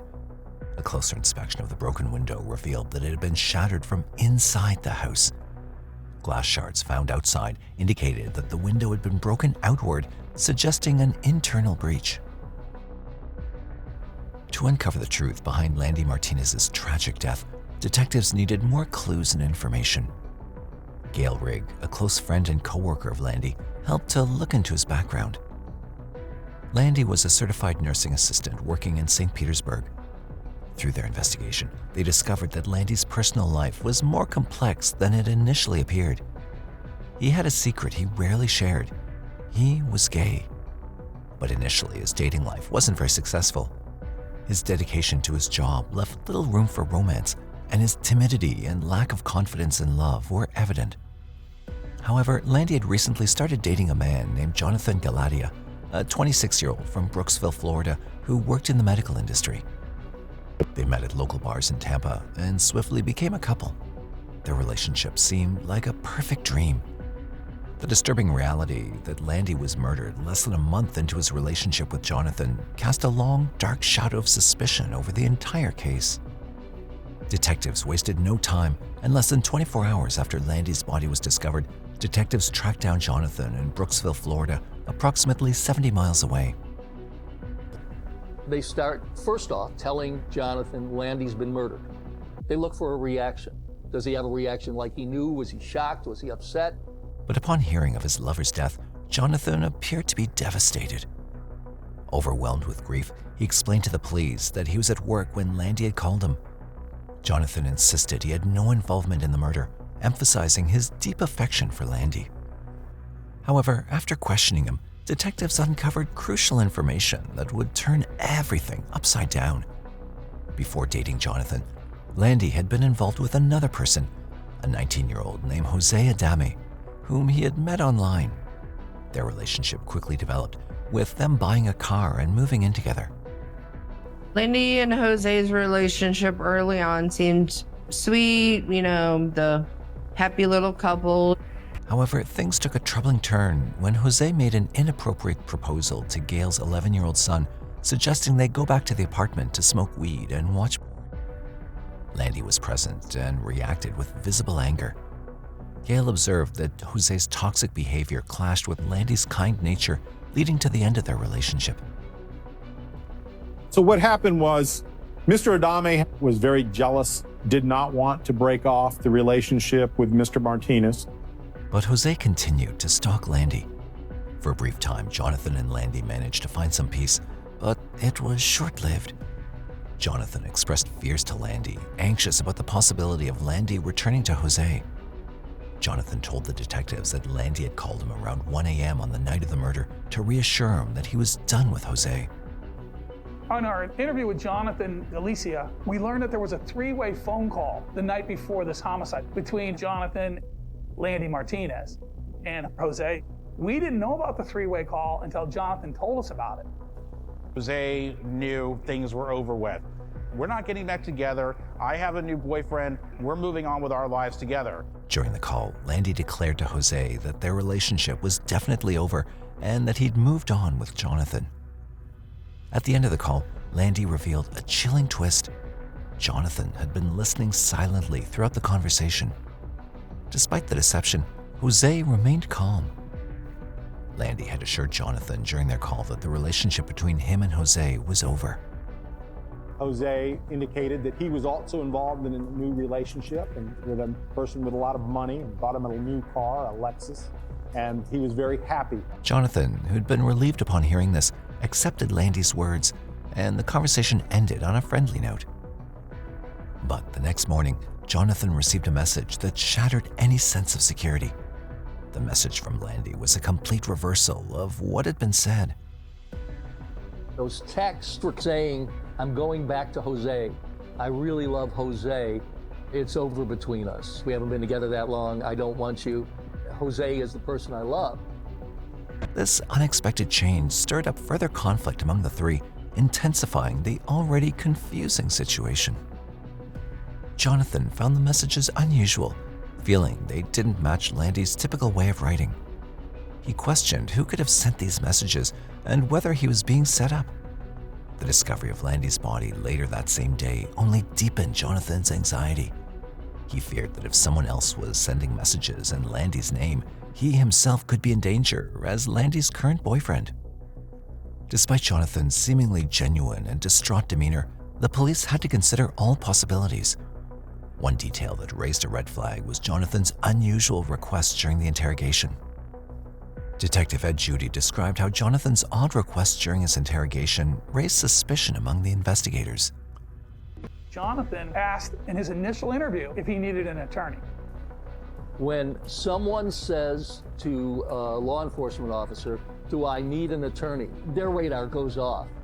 Innocent people don't need attorneys. And in my career investigating homicides, no person ever asked for an attorney that wasn't guilty.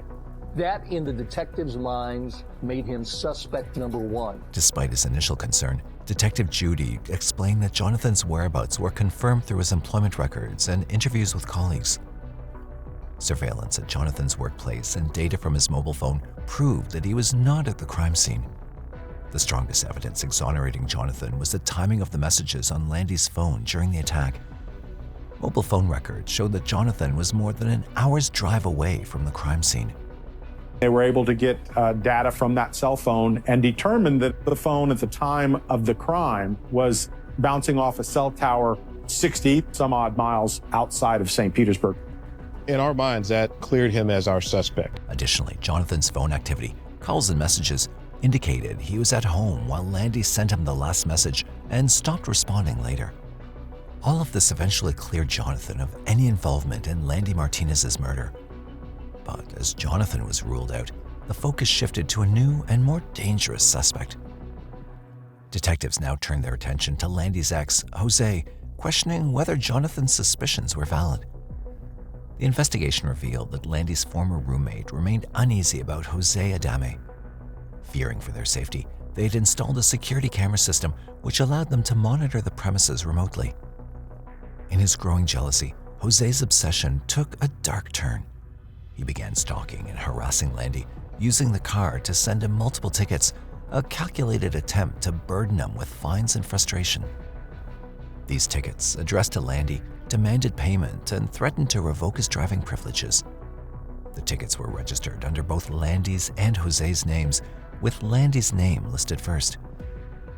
Determined not to be outdone, Landy devised his own plan.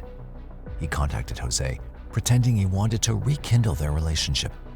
They arranged to meet at a fast food restaurant to discuss their future. Meanwhile, Landy took the opportunity to visit the licensing agency and removed Jose's name from their shared paperwork. Little did Jose know, this meeting was set to become a turning point in their tumultuous relationship. When they met, Jose was under the impression they were giving their relationship another shot. Instead, Landy had other plans. After their arrival, Landy called the sheriff's office, requesting a deputy to assist with removing Jose and his belongings from the car. Landy drove off, leaving Jose alone and furious in the parking lot. Jose's reaction was about to spiral into something far more sinister. Jose's anger was fueled by multiple grievances. He felt betrayed, believing he was being deceived, lost his transportation, and found himself stranded in St. Petersburg, Florida, a place where he had no family or residence. While all this information was unfolding, detectives finally received the crucial breakthrough they'd been waiting for. This new development would transform the case from mysterious to deeply disturbing, leaving them in shock. As the technological examination of Landy's iPhone progressed, detectives uncovered a chilling video.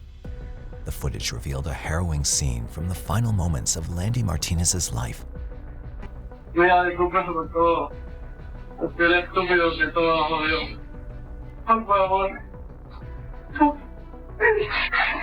It was obvious that he was being rehearsed. He was being coached to say those things in order that his life might perhaps be spared. In the video, Landy was seen crying and pleading for his life in Spanish while trapped in the shower. Even though the investigators struggled to fully understand the language, the raw terror in Landy's voice was unmistakable. The bathroom where the video was recorded revealed additional evidence of torture. Along with these tools was Drano, which helped detectives find an interesting detail. The Drano came from the kitchen underneath the sink way in the back. Unless you knew it was there, you would have no clue. This indicated that it must have been someone who already knew the house well. Detective Ed Judy suggested the video was likely recorded for the perpetrator's amusement. It was obvious that someone was holding that phone up. He wasn't holding it. Someone was videotaping him and prodding him exactly what to say on that tape. He didn't place himself in that predicament. Someone else did. And he was trying to ask forgiveness for that person who was responsible for it. Determining who carried out this merciless act became crucial, and the careful examination of the video was essential to uncovering the identity of the perpetrator. Landy's hands were tightly bound in front of him, and the video was recorded from a distance. This clearly suggested that Landy was not a victim of a random intruder. The investigation was about to reveal the true face of the killer. With all evidence pointing in one direction, the suspicion fell squarely on one person, Jose. The police used resources from the U.S. Marshal's Office to locate him. After a week of intense investigation, St. Petersburg police arrested Jose on December 27, 2011, in Hickory, North Carolina, for an unrelated vehicle theft. He was found hiding in a trailer with his mother. The arrest came after detectives identified two Hispanic men leaving the crime scene, one being Jose Adame and the other his nephew. In an interview with detectives recorded at the local jail, Jose initially claimed he learned of Landy's death from a friend. Okay, this is Detective Ed Judy with the Pinellas County Sheriff's Office. Mr. Adame, can you just state your name for me? Jose Adame. Okay, and since you've been back to North Carolina on the 17th, you have not been back to Florida. Is that correct? Yes. And you said that you had a phone call. Do you remember that? Yes. Do you remember what night it was? Tuesday night. Okay, and this was a good phone call, you told me, right? That you and Landy talked. And at some point in time, did that become a three-way phone call? Yes, with Jonathan. With Jonathan. Tell me who Jonathan is. I think it's his, or it was his new boyfriend, I don't know. And you were in North Carolina when you made that call? Yes. Okay. Jose, have you been truthful with us today? Yes. Okay. The problem is it doesn't seem like you're being truthful on some things. You were in Florida on Tuesday night, and you were in Florida on Wednesday. How is that? Well, there's several ways that we know that. Did you know that your phone that you're using is in Pinellas County, Florida, Tuesday and Wednesday? So you're gonna have to explain that to us. He still insisted he was in North Carolina at the time of the murder, but his mobile phone records disproved his alibi. Evidence showed that the breakup messages sent to Jonathan were from Jose's phone and confirmed that Jose was in Florida near the crime scene during the murder. The shocking truth began to surface when the distressing video on Landy's phone was translated. In it, Landy, speaking in Spanish, expressed regret and sorrow over his troubled relationship with Jose, even describing him as wonderful. The video confirmed that Jose had a motive for revenge, and the evidence gathered pointed decisively to him as the murderer. During the interrogation, Jose Adame's story fell apart as investigators pointed out inconsistencies and observed his fearful demeanor. I want you to listen to my partner here. He's going to be playing something, okay?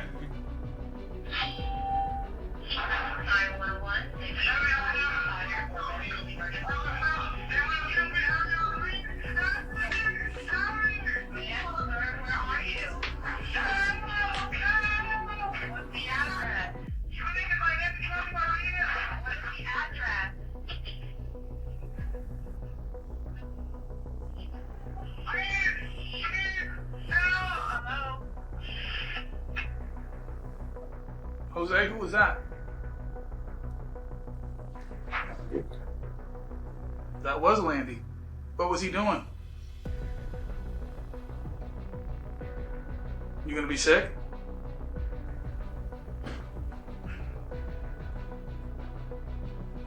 Jose, did you hear Landy screaming for his life? Now's the time to tell the truth. Let's get this behind you. When they asked him some questions about the killing itself, you could hear on the audio portion of that interview him actually throw up and get sick. Now's the time to tell the truth. Let's get this behind you. Who was with you in the house? Jose?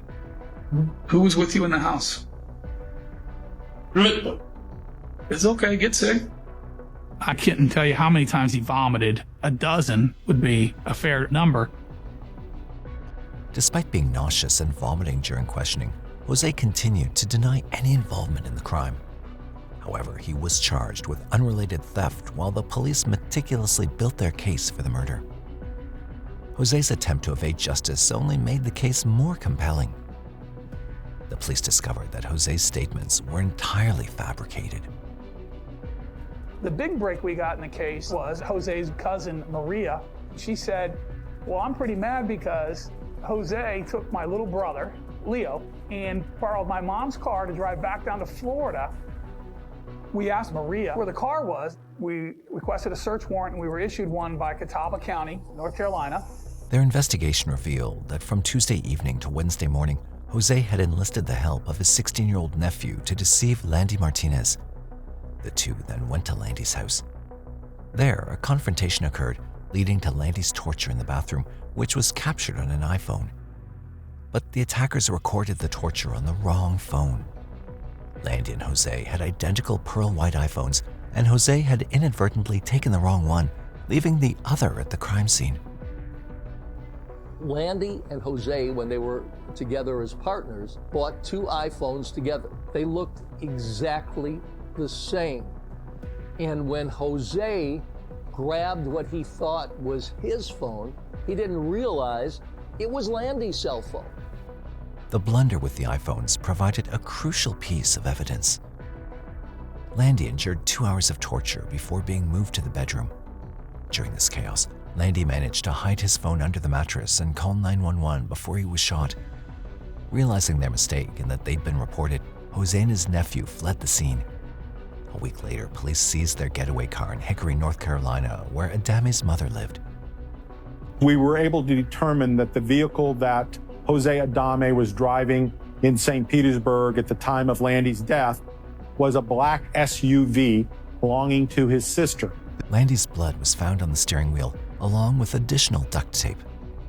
Landy Martinez had never been in that vehicle, so there would be no reason for Landy Martinez's blood to be in the vehicle unless it had been transferred from the person who was the perpetrator of this crime. The evidence continued to mount, bringing the case to a dramatic conclusion. After a 2-day trial in July 2016, Jose Adame was found guilty of first-degree murder and was sentenced to life in prison without the possibility of parole. Of crying, begging for his life. You see the physical pain and the mental pain that Landy Martinez went through. The jury got to see that, and Jose Adame got to see that. The videotape was the most compelling piece of evidence. He was subsequently incarcerated at the Wakulla Correctional Institution in Florida. Although Jose's 16-year-old nephew testified that he'd helped kill Landy, no charges were brought against him. Jose Adame also claimed that his teenage nephew was the one who pulled the trigger. Retired Sergeant Robert Snipes noted that while they were fairly certain the nephew was involved, there was insufficient physical evidence to prove it. The saddest part is losing my best friend. When Landy was murdered, the world lost an amazing person. All-around great guy, loved hanging out with, kind, caring person, made me laugh, even if I was having a bad day at work. It left a really big hole in my heart, but I just take it day by day and just remember all the good times. The case underscores how unchecked jealousy can lead to horrifying and unexpected consequences. If Jose had managed his emotions better and sought help, a peaceful resolution might have been possible, and this tragedy could have been avoided. The story serves as a grim reminder of the importance of handling emotions healthily and seeking support to prevent such devastating outcomes. Landy Martinez's story is a chilling reminder of the horrors of jealousy and violence. His final moments were marked by unimaginable torture and suffering. As Landy's life came to a tragic and bloody end, his loved ones are left with the deep hurt of his loss and the haunting reality of the cruelty he suffered. Jaidyn Leskie vanished from a home in Maui more than 2 weeks The ago. heartbroken mother of Jaidyn Leskie. Police began an extensive search of nearby grassland, but found no clues to the little boy's disappearance. It's where Jaidyn Leskie, a 13-month-old toddler, goes missing. 17 days of nothing. The chances of finding Jaidyn alive now are very, very remote. What follows is a murder investigation unlike any other, which begins with a bizarre attack using a pig's head. Jaidyn Raymond Leskie was born on April 30th, 1996, to the couple Belinda Murphy and Brett Leskie in Newborough, Victoria, Australia. Residing in the Victorian town of Mo, Jaidyn shared a home with his mother, Belinda Murphy, and his older sister, Brianna. Brett Leskie, Jaidyn's father, lived in another state since he and Belinda had separated a few months ago. Jaidyn was a healthy child who had his whole life ahead of him. In mid-June of 1997, when Jaidyn was only a couple of months past his first birthday, tragedy struck. On June 14th, 1997, Belinda's 28-year-old boyfriend, Greg Damaskowitz, had come over to his girlfriend's home. He offered to babysit her son, Jaidyn, as Belinda had plans to catch up with her sister that day. Greg, an unemployed mechanic at the time, had plenty of spare time and had taken care of Jaidyn on multiple occasions before. They often spent time together in the garage, with Greg working on his car while watching over the toddler. Belinda left to meet her sister a little out of town, and Greg took Jaidyn over to his own house. The initial plan was for him to bring the child back to his regular babysitter at 4 p.m. However, that plan took an unexpected turn as Greg lost track of time and failed to make it back to Belinda's home. Despite numerous attempts, Belinda found herself unable to reach Greg. In light of the situation, she assumed that Greg would continue caring for Jaidyn into the evening. With this understanding, she decided to continue with her plan of spending time with her sister. By the evening of that same day, Greg put Jaidyn to sleep. Around 2 a.m., Greg had to drive to leave his house to pick up an intoxicated Belinda from Ryan's hotel in the neighboring town of Crowell. He left Jaidyn sleeping on the couch. Since it was only a 20-minute drive to the pub, Greg thought he could quickly make the trip and get home while Jaidyn slept safe and sound. Around 3 a.m., Greg and Belinda returned to Mo. Greg dropped Belinda at her house and told her that he'd be back with Jaidyn soon. When Greg reached his place, he was greeted by a shocking scene of vandalism that had unfolded in his absence. A severed pig's head had been maliciously placed on the front lawn, and shattered glass from broken window panes were all over the floor. Fueled by anxiety, Greg hurried inside to check on Jaidyn, only to discover his absence. The 1-year-old was nowhere to be found. Greg was in a state of panic. Around 5 a.m., he went over to Belinda's house and broke the terrible news. In a frantic state, Belinda, along with Greg, immediately went to Mo Police Station and reported the distressing disappearance of her son. The officers at the station took a statement from both Greg and Belinda. Greg asserted that Jaidyn had been abducted from his house after he left for Traralgon to pick up Belinda. According to his account, he left the child on the couch to prevent waking him up. However, law enforcement was quite suspicious about his narrative. After an initial round of questioning, detectives believed that Jaidyn had not been abducted, and it was only a story Greg had come up with to cover up an even bigger crime. As soon as Jaidyn's disappearance was reported to the police, local reporters caught wind of the case through a police scanner. Media interest in the case began on the very morning Jaidyn went missing, while Greg and Belinda were still undergoing questioning by the police. The initial coverage of Jaidyn's disappearance centered around the narrative of an abduction. Following the report of Jaidyn's disappearance, Victorian homicide detective Roland Legg took charge of the case. Local and state police initiated a rigorous and extensive 20-day search for the missing child. It also garnered national attention with headlines echoing the question, "Where is Jaidyn?" Regrettably, the search proved unsuccessful because of significant challenges such as a lack of witnesses, misleading tips to law enforcement, and the vast geographic expanse that needed thorough exploration. For the time being, Greg remained the prime suspect in Jaidyn's disappearance and was being observed under a microscope. Greg later ended up hiring a defense lawyer to avoid any trouble. The complexity of the inquiry was further made confusing by the condition of the crime scene. Law enforcement promptly dismissed any connection between Jaidyn's vanishing, the acts of vandalism, and the vandals themselves. The presence of a severed pig's head at the location where Jaidyn had gone missing initially gave rise to unfounded public speculation about satanic cults. This bizarre element persisted in media coverage, symbolically intertwined with the perplexing and unusual circumstances surrounding Jaidyn's disappearance. Referred to as the Pig's Head Team by Greg's defense lawyer, the police, in their investigative efforts, concluded that the vandalism was an independent and retaliatory act against Greg. The people associated with the Pig's Head team emerged as potential witnesses regarding Jaidyn's whereabouts post 2:30 a.m. They asserted, both in police interviews and media interactions, that they hadn't heard any sounds indicative of a child crying while carrying out their act of vandalism at Greg's residence. Regardless of the complex web of relationships and troubled histories within the town of Mo, the police team swiftly eliminated the Pig's Head gang as potential suspects. The police consistently maintained their stance that Greg's residence was subjected to vandalism without any signs of forced entry.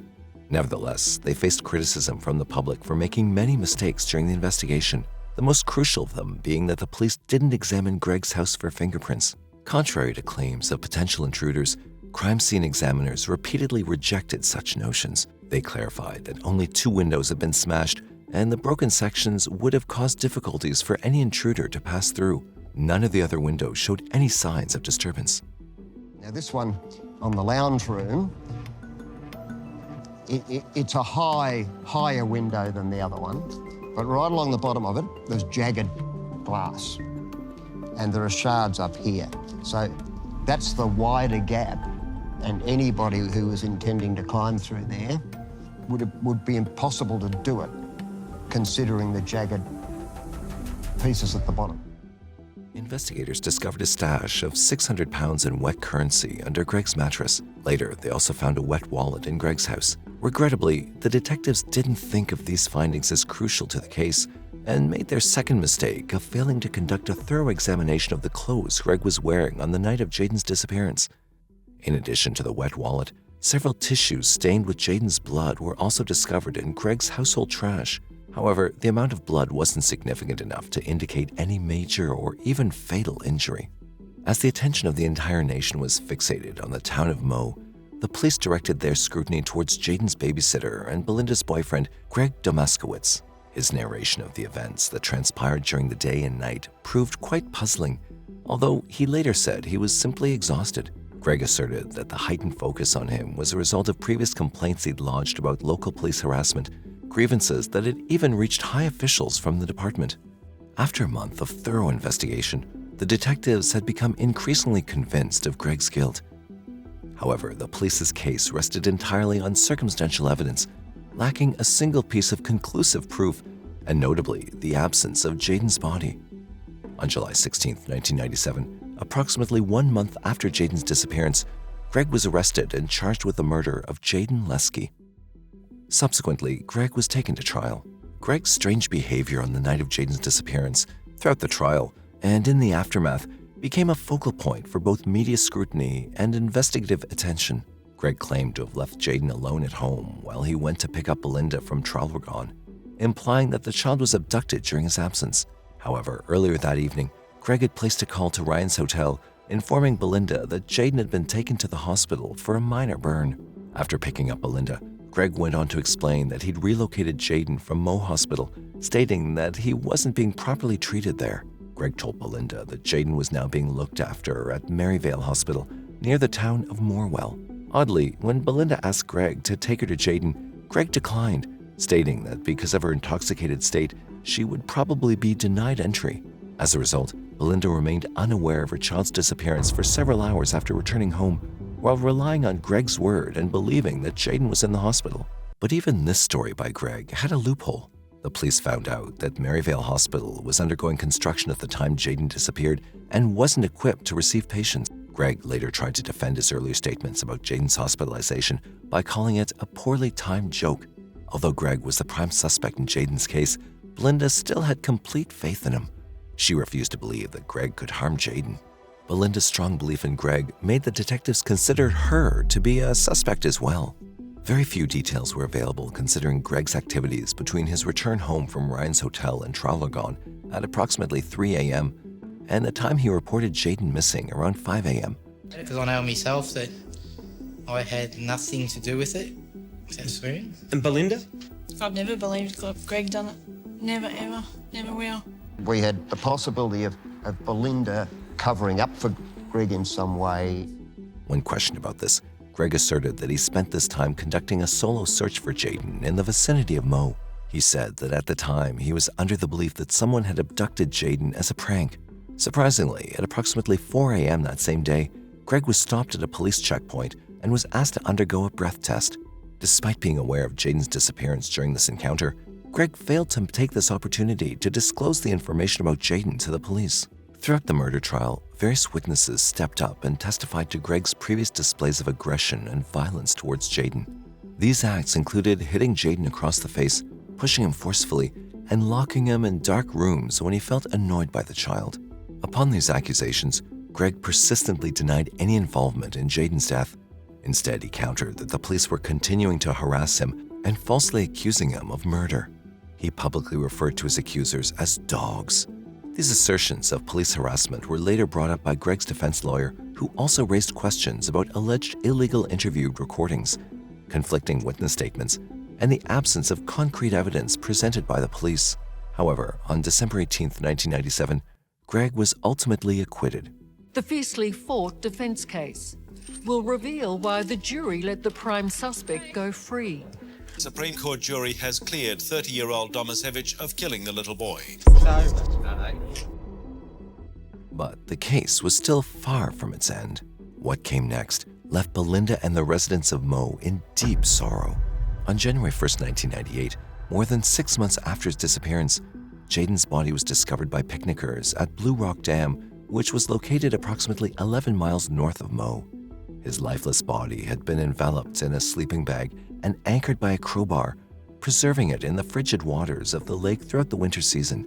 In close proximity, approximately 200 meters from the discovery site, the police retrieved a few more items in addition to the 2-meter crowbar, including baby boots, a bottle, and a bib. Jaidyn's body was sent for further testing to forensic pathologist Shelley Robertson, who conducted an autopsy. The results unveiled a poorly bandaged broken arm, severe head trauma, and the presence of the drug benzhexol. Deceased Jaidyn Leskie had a broken arm which had been splintered in some form, just using a piece of wood and a bandage wrapped around that, splinting the arm. There was also a head injury. How significant was that? That was quite significant. Do you believe that was the cause of death? Yes. This is not an accident? I don't believe so, no. And therefore, in your opinion, this child was murdered? Yes. The clothing Jaidyn was wearing was sent for DNA testing in an attempt to unravel the circumstances surrounding the crime. Unfortunately, a cross-contamination at the laboratory rendered the DNA evidence void. This major setback added further complexity to Jaidyn's case. Since the DNA evidence had been contaminated, the detectives went back to solidifying their theories of Greg's guilt in the case. Now that Jaidyn's body had been found, and most importantly, at a dam, the detectives took another look at all the evidence they had against Greg. The wet money and the wet wallet found at Greg's residence on the day of Jaidyn's disappearance now placed Greg at the crime scene. The police asserted that Jaidyn had probably been murdered within a 6-hour window, spanning from the moment he entered Greg's residence to before Belinda's departure from the hotel. They contended that Greg unintentionally caused Jaidyn's death and later carried his lifeless body to the dam. This theory was supported by the fact that while disposing of Jaidyn's body, Greg must have ended up drenching himself in water, which resulted in his money and wallet being wet too. Jaidyn was finally laid to rest on January 14, 1998, as dozens gathered for his funeral and millions mourned across the country. Even though Jaidyn was sent away in peace, the controversies surrounding his case were never-ending. The vanishing and subsequent death of Jaidyn Leskie garnered widespread media attention, swiftly evolving into one of the most notable murders in Australian history. In an awful way, the entire scenario constituted the perfect media story. This, coupled with the sensational trial and eventual acquittal of Greg Damaskowitz, caused the case to attain a level of national significance. The media was criticized for having cast a shadow over Jaidyn's death, which played a pivotal role in shaping public perceptions about the case and how the investigation unfolded. Okay, he's got him. I just want him back. Nearly all with a role to play in this case will feel scorched and exposed in the relentless and intense reporting by the media. Lives and relationships will be openly judged and their working class environment scrutinised. I'd never leave my kids with anyone I didn't sort of trust. I mean, I regret everything now, but I mean, you can't change anything. In a controversial 2006 judicial inquiry into Jaidyn's case, it was determined that Greg had played a contributing role in the toddler's death and likely disposed of the boy's body. However, the coroner refrained from placing sole responsibility on Greg for Jaidyn's death due to a lack of evidence. Despite the presence of these new findings, the investigation into Jaidyn's murder couldn't move forward anymore because of the double jeopardy laws. According to this law, accused persons can't be tried again on the same charges following an acquittal or conviction. In response, Belinda, Jaidyn's mother, joined a coalition advocating for a reevaluation of these laws. Even after 2 decades, the now former Victorian homicide detective Roland Legg, who worked on the Jaidyn Leskie case, said that he was still certain that Greg was involved in Jaidyn's murder. The most dangerous part was that they'd almost had Jaidyn's killer, but he was let go. In his first television interview with Liz Hayes in 20 years, Greg said that he was being targeted because of his troubled history with the police officers and his tarnished image in the town. Here you are, a man who was put before the courts. You were found not guilty. But all these years later, you carry the burden of a public who thinks you are. Because the police never done their job properly. Have you ever felt innocent? I feel innocent, yeah, of course, but I've got this, guilt thing that if I just didn't up and leave him at home, there'd be a, little boy out there and you don't even know, it's just the worst thing, all I can say is I promise that I did not kill Jaidyn, but out of all that, I lost all my house, all my assets, everything, to pay for, the case and this and that. But to me, bullet you got to bite on because, it was ultimately me that he's not with us now. There was no solid evidence that linked him to Jaidyn's murder. Greg concluded by promising the viewers that he did not kill Jaidyn. It's been more than 25 years since Jaidyn's remains were found at the dam near Moe, but his case still remains unsolved. There's a sense of pain, grief, and regret within everyone who wanted justice for Jaidyn. Their minds are constantly troubled by just one thought: Jaidyn's killer or killers are still walking free. Shout out to these incredible true crime lovers. Your support truly keeps us going.